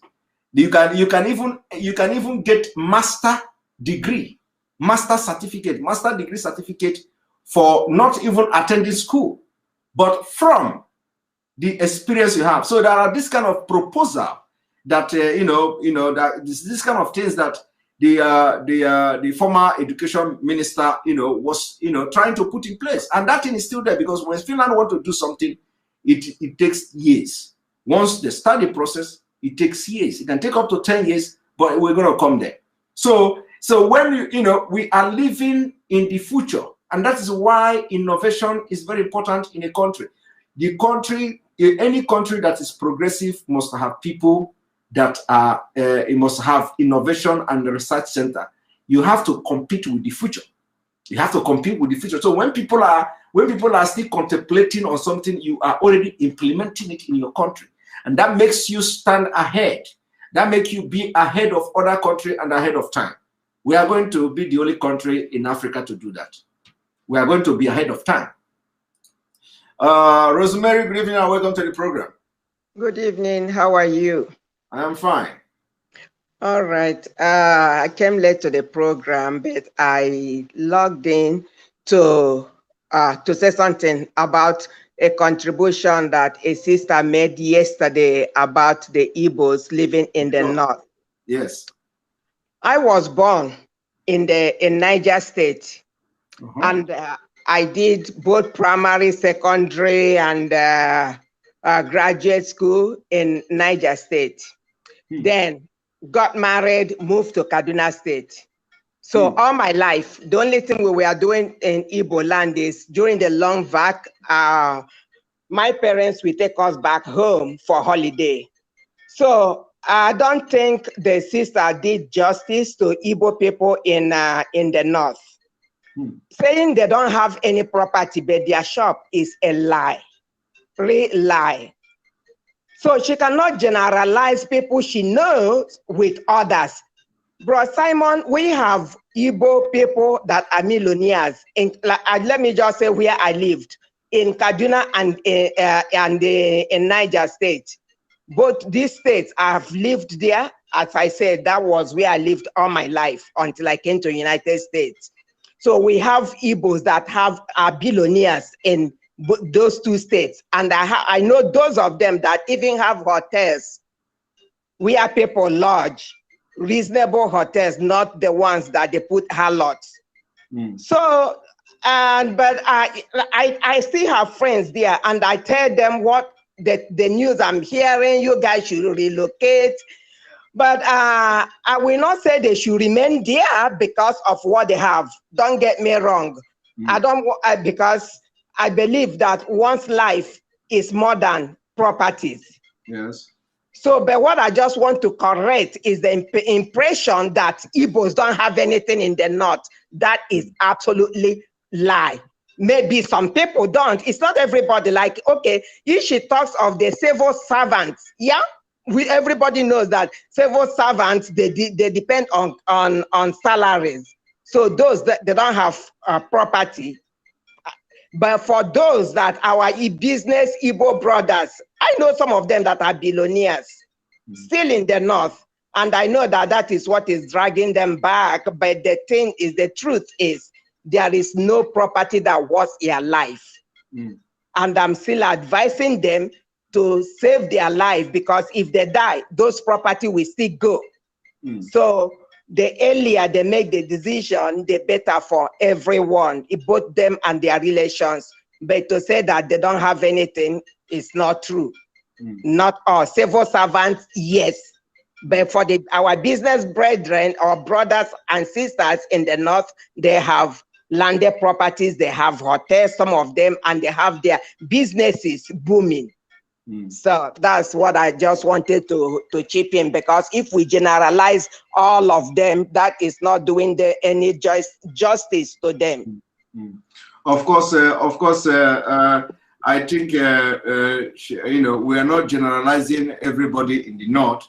What she said yesterday was that some of them have their properties because the property are the business they are doing, and of course the issue of hotels. Well, I do not live in the north, but she also said that most of them don't even have those kind of hotels that you are talking about now. But anyway, yeah, I know people that do in Kaduna, most especially reasonable hotels, Igbos. Yeah. However it is, whether the hotels are reasonable or not, the most important thing now is that our sister may also be talking about the comparison, comparing the freedom to the investment they think they own, and that is also yeah, and that is also not. It can also not be ruled out that there are people who are already trapped, and they are very, very shameful to go back to Biafra. You cannot rule that out as well. Yeah, I agree. But the thing is that I just wanted to point out is that there are well-to-do Igbo people in the north that are billionaires. I'm not kidding you. So but it's not everyone that. But do you also agree? But do you also agree that there is something she said? She said that the North, there is a secret about the North, that no matter how rich you are, when there is a time you will not live with even one single pin. And first of so let me ask you, do you agree with that philosophy or narrative? Yeah, I agree, and that is why those of them I know, I'm encouraging them to start moving back home, but I don't know what is giving them assurance to still remain there. I agree, because like before the war, my dad told us the story how they were massacring people were losing things they have. So I heard about all that story, and I agree with that. Okay, thank you very much. Chifono, thank you for the super chat. Thank you for the super chat. You have just made what you are, why you are called chief. So my sister, another thing is that do you know that during the time of the Kaduna crisis, when they have the Kaduna crisis, a lot of billionaires lost their properties, and some of them never recovered it today. I know. I told you I stayed in Kaduna, Niger, Kaduna, where the places I lived all my life. I know the Kaduna crisis affected many people.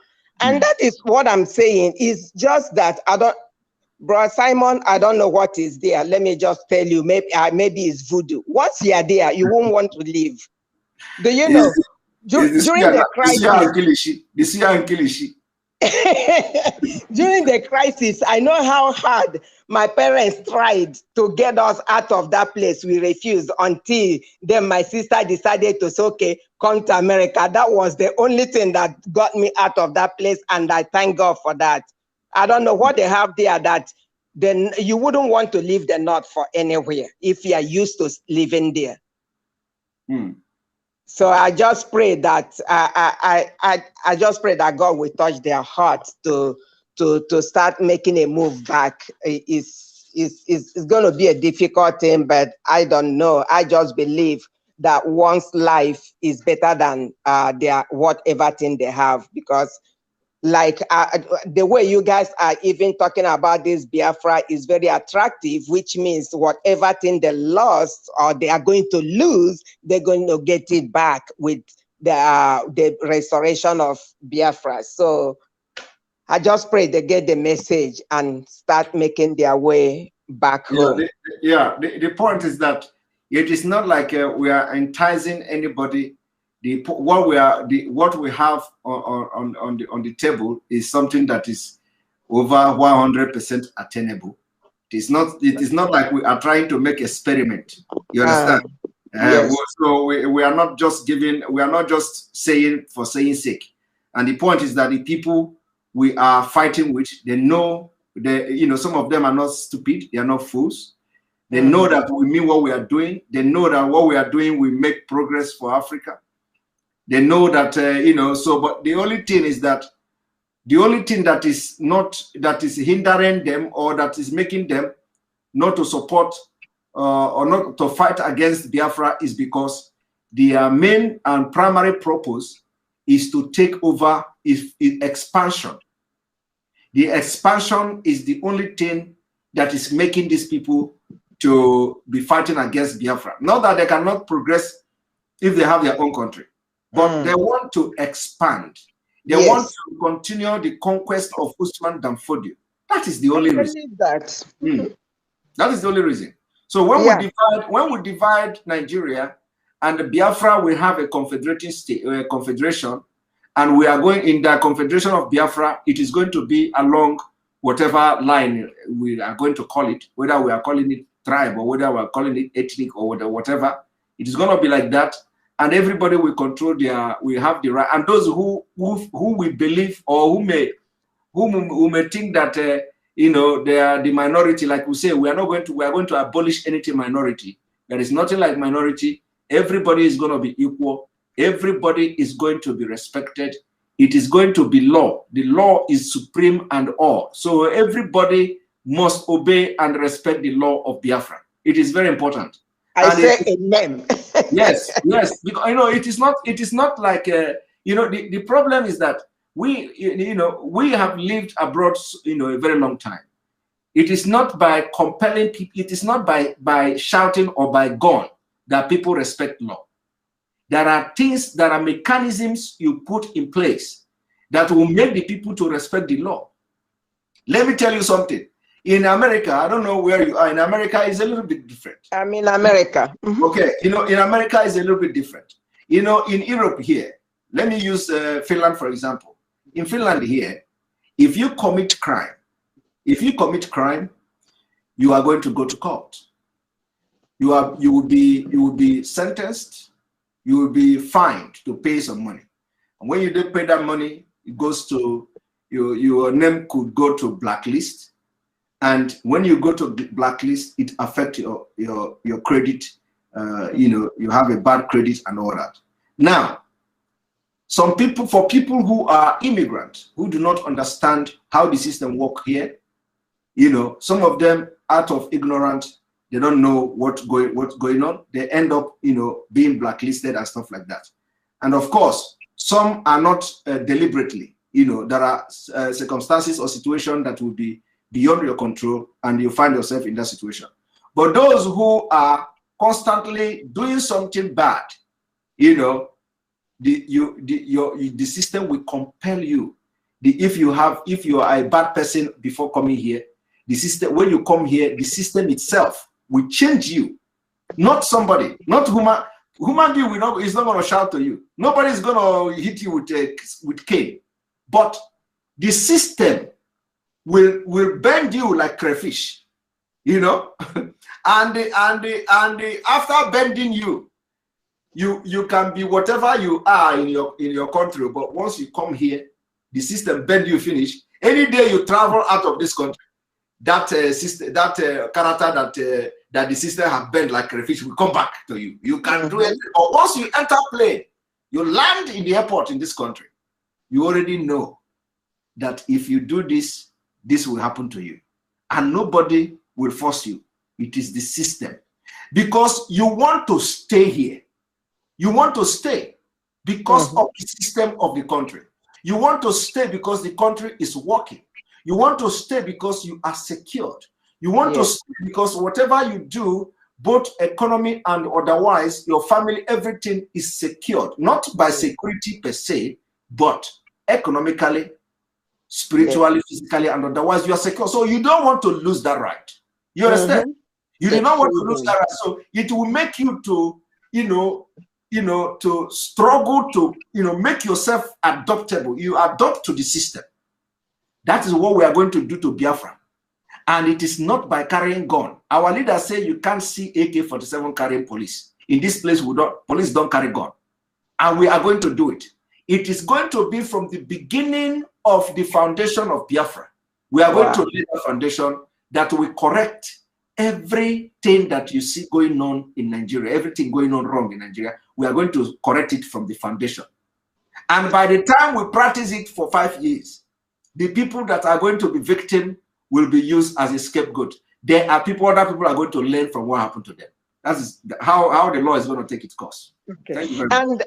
Another thing I want to add is, for those people that went to Abuja to say they are now Igbo Hausas, they are not in support of the Biafra. If there is any of them listening, what they did is the greatest mistake, and they are just cajoling themselves. Because if Hausa people want to kill Igbos, they don't care whether you say, they know that they are just deceiving themselves. Yes. So that cannot keep them safe, whether they go and deny Igbo and deny IPOB, that they don't know what we are doing. They are just wasting their time, because once that blood enter their eye, they set out to kill people. They don't care. So far you are not a Hausa or Fulani man, they are killing you along. So all those Igbos that went there to say, oh, they are not with us, they are just wasting their time. That cannot keep them safe, because even the Fulanis, we know that these ones are just telling lies. They just want to be alive. So that they can even buy gun. In fact, the people that went to Abuja, to say they are Igbo Northerner, we agree. We give them that status. In fact, let it be the first time in history that we conquered the North. So we are giving them mandate. The mandate we are giving them, they must maintain this claim of being Igbo Northern. At least let us have it in history. But they must be ready to live up to expectation. What are our expectations? Our expectation is that we want to see them fight and conquer the North. When they come to kill them, they cannot just sit and watch them, being slaughtered. So they have to go and buy arms, buy gun, and wait. Anytime they come to kill them, they must fight to make sure they win and they set up Igbo Northern. We want to see that kind of thing. Let this happen. So we are supporting them. Okay. I wish them luck. Yes, wish them luck. Thank you very much.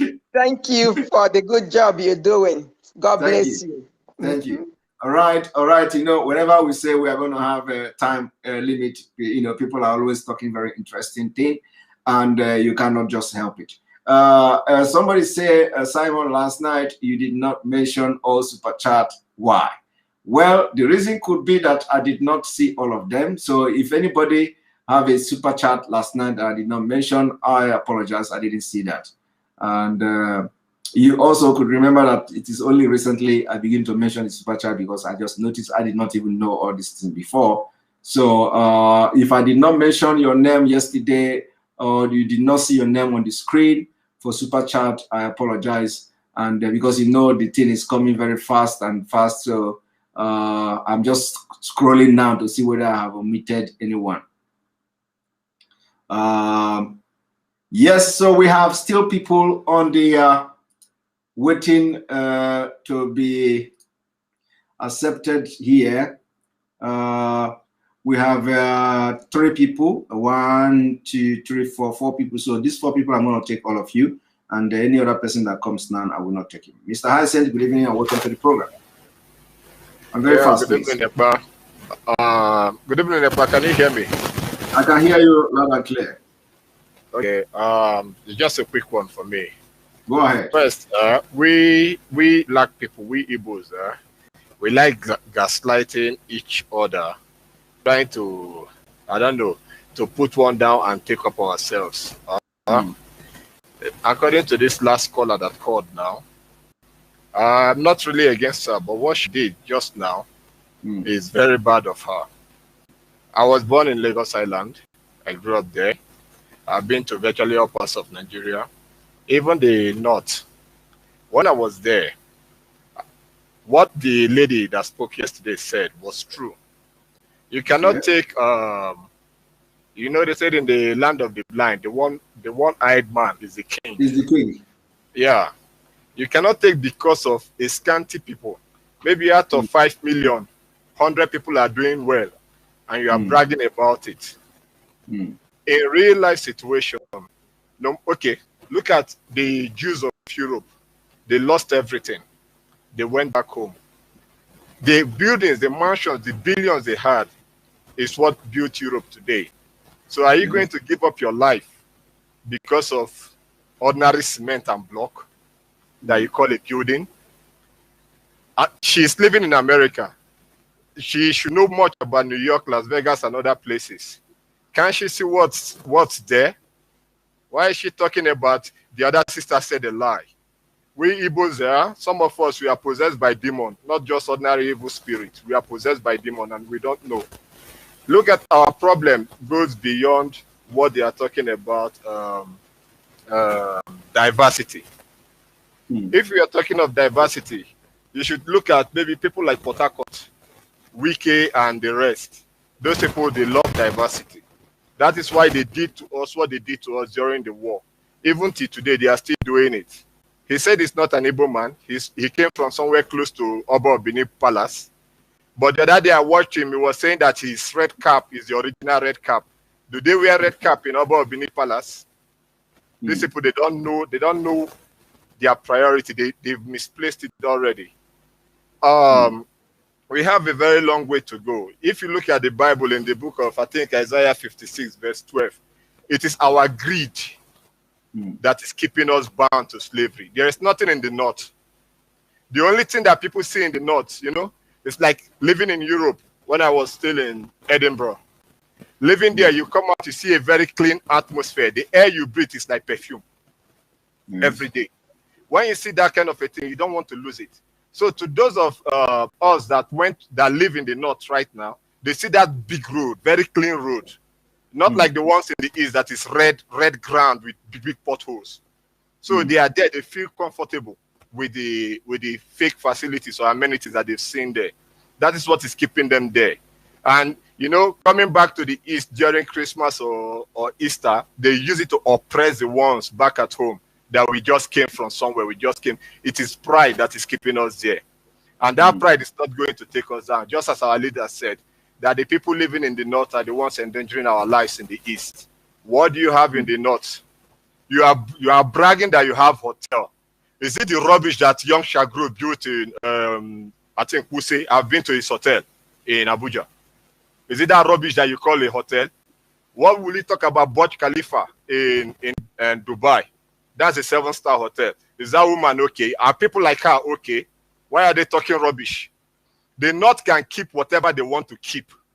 They can steal whatever they want to steal, just as Port Harcourt did to us those days. But when we develop Biafra and we build the mansions that are like the mansions of Singapore, nobody will want to leave Biafra. Look at Singapore today. They chased them away from Malaysia. They said they were surplus to requirements. They had nothing. They had to look inside them. They had no oil. They had nothing. But their brain, you know, the creative ability of the man, of a man's mind, worth more than gold. Exactly. I went to different. That's why we say we are going to have in Biafra what we call brain-based economy. Absolutely. I've been to a lot of mining sites in the north. Do you know that there is a place in Abuja? After specialist hospital in Gwagwalada, they do mining there. If you drive from specialist hospital in Gwagwalada, you drive almost an hour inside that same Abuja. They do mining there. You have Australia there, you have Sweden, you have Germany, you have US, you have London. They have various mining sites. They mine gold from morning to morning every day. Now, the janjaweed was talking trash that day that Nigeria has more gold than South Africa and Ghana combined, which is true. But they hid it. Until now, they are bragging about it. So when we look at a lot of things that's going on, we just need to harden our mind and say, enough is enough and move on.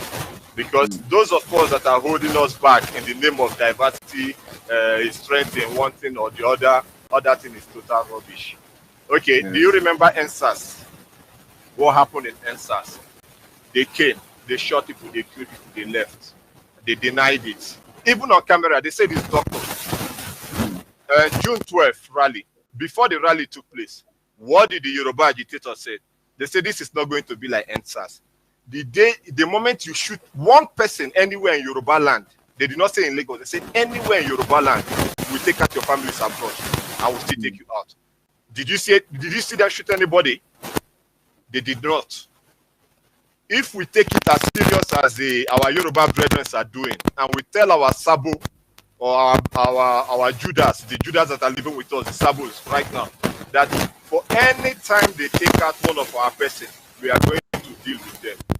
And we show them that proactive step, that ability to create something out of nothing. Then I believe that for us to get Biafra, it will be faster. It will be faster. So let's just forget about side distractions and everything. Let's remain focused. And if we know that we are going to hit a target, let us hit that target nice and neat. I don't believe in that rubbish. So I guess I have to stop here. Thank you very much. Thank you very much. I appreciate that. I appreciate that. Thank you. All right, of course, and we are bringing our sister that spoke yesterday about the northern Nigeria. I'm going to have a program with her. I want her to come and tell the story of the north. So that discussion is very wide open. Right, Mazi Ozo, good evening and welcome to the program. Mazi Ozo, welcome to the program. Mazi Ozo is not talking. Biafra is one. Good evening and welcome to the program. Good evening, Mr. Simon. I believe you. I can hear you loud and clear. let me just touch a little thing here and there. But Not what I here want and there, to just please make it very snappy and very fast, please. okay, not here and there, snappy and fast. I take that back. I use snappy and fast. But my brother, first and foremost, well done. You could be resting or sleeping, but you're doing this. God bless you. Having said that, let me quickly say that this destiny of millions of people cannot be decided by the few of them that live in the north who are so-called millionaires. We are not talking about, this is not village meeting. This is a nation. This is destiny of millions of people. Are we now trying to say we should mortgage? And when I mean millions of people, Simon, even those that are yet to be born, this fight does not even have anything to do with you and I. When I see you dance with your baby boy in your home, it takes a wise man to understand why Simon is fighting. It's not about you. Something happens in the life of a man. I mean, last Sunday was Father's Day, and happy Father's Day to you and all of us Father's Day. But something happens in the life of a man that immediately he gives birth, all his fight begins to be for his children. This thing we are doing is not even about us. It's about the future. If we don't secure their future today, if we don't buy tomorrow today with our struggle, all this nonsense of 2021, or should I say between 1970 to 2021, will still continue to happen in 2030. When our children are grown and have become men, all this craziness, they will still face it. So it's either we face it and secure a better tomorrow for them, or they will get to their tomorrow and curse us and say what kind of stupid fathers we had that couldn't fight for us. So when we are talking big matter, Simon, national matter, destiny of a nation, people are telling me few of them living in the north. How many percentage are living in the north, for Christ's sake? Compared to the destiny of an entire nation. I want people to have that mindset. Another mindset I want to have, to come into your program, I named myself Biafra is one, and I did that deliberately. The reason I did that, sir, is because one of the things they have used to insult us Igbo people is that Igbo adịghị n'otu, Igbo enweghị eze. They used to say all these things about us, Igbo adịghị n'otu, Igbo enweghị eze. I think that one have disappeared now. Yes, but in practicality, my brother, look at it. Somebody that speaks Igbo will come out and say, I'm not Igbo. What kind of confusion is this? We should be careful because these people are gradually doing this so that they can continue ruling us. They know that the day we will come back together. I miss the voice, and I know many people are missing the voice of Mazen Nnamdi Kanu. I didn't know if he spoke on Sunday, but I'm just here praying and wishing for the day he'll speak. All right. People saw that what Mazen Nnamdi Kanu was trying to do was to bring us to the point of unity. Because if you hit unity, my brother Simon, somewhere in the Bible, some people who came and touched the power of unity were building a tower towards God. God looked at them and said, "Kai, these people they can do anything, as long as they are united." God said, "Let me scatter these people." And I think that is where people learn that once people are united, they can mess the whole world up. So the way you can mess them up is to scatter them. Mazen Nnamdi Kanu started preaching unity, started telling us that we are brothers. But now they are fighting against those messages he preached to divide us. So because if we are divided, we can't achieve Biafra. Finally, sir, it's election. Sir, the people, the Igbo people or the Biafran people depending on election. Are you depending on which election? Who will decide the election? Some of the Western powers that are still sitting on us as a government, as a nation, do you think they are willing to let you go? So even if it's a reasonable sane man, reasonable sane Igbo man, or a Efik man, or a Ibibio man, even if a reasonable sane man wins the election, fair and fair, do you think that man will ever become president? There are nations that are still sitting on us. There are people that are still deciding our destiny. And for them to continue to rule over us, they will take the worst of us to rule the best of us. So they will not allow the best of us to emerge. All of us depending on 2023. Because 2023, I said this thing many years ago. They saw it. I'm saying it again. We pray that Nigeria will not be... it is my passionate prayer, sir. My passionate prayer. Thank you, sir. Thank you very much. And on this note, I'm going to bring this broadcast to an end. Those who did not speak today, you are going to speak tomorrow. And may God bless Biafra. May God bless the Oduduwa Republic. May God bless Middle Belt. May God bless our wife. They are going to accept my prayer. May God bless IPOB worldwide. May God bless ESM. May God bless Mazen Nnamdi Kanu. May God bless the non-government. And may God bless Sunday Igbo. May God bless you. And may God bless anything that is working against Nigeria and working for Nigeria disintegration. Thank you. See you tomorrow. And good night.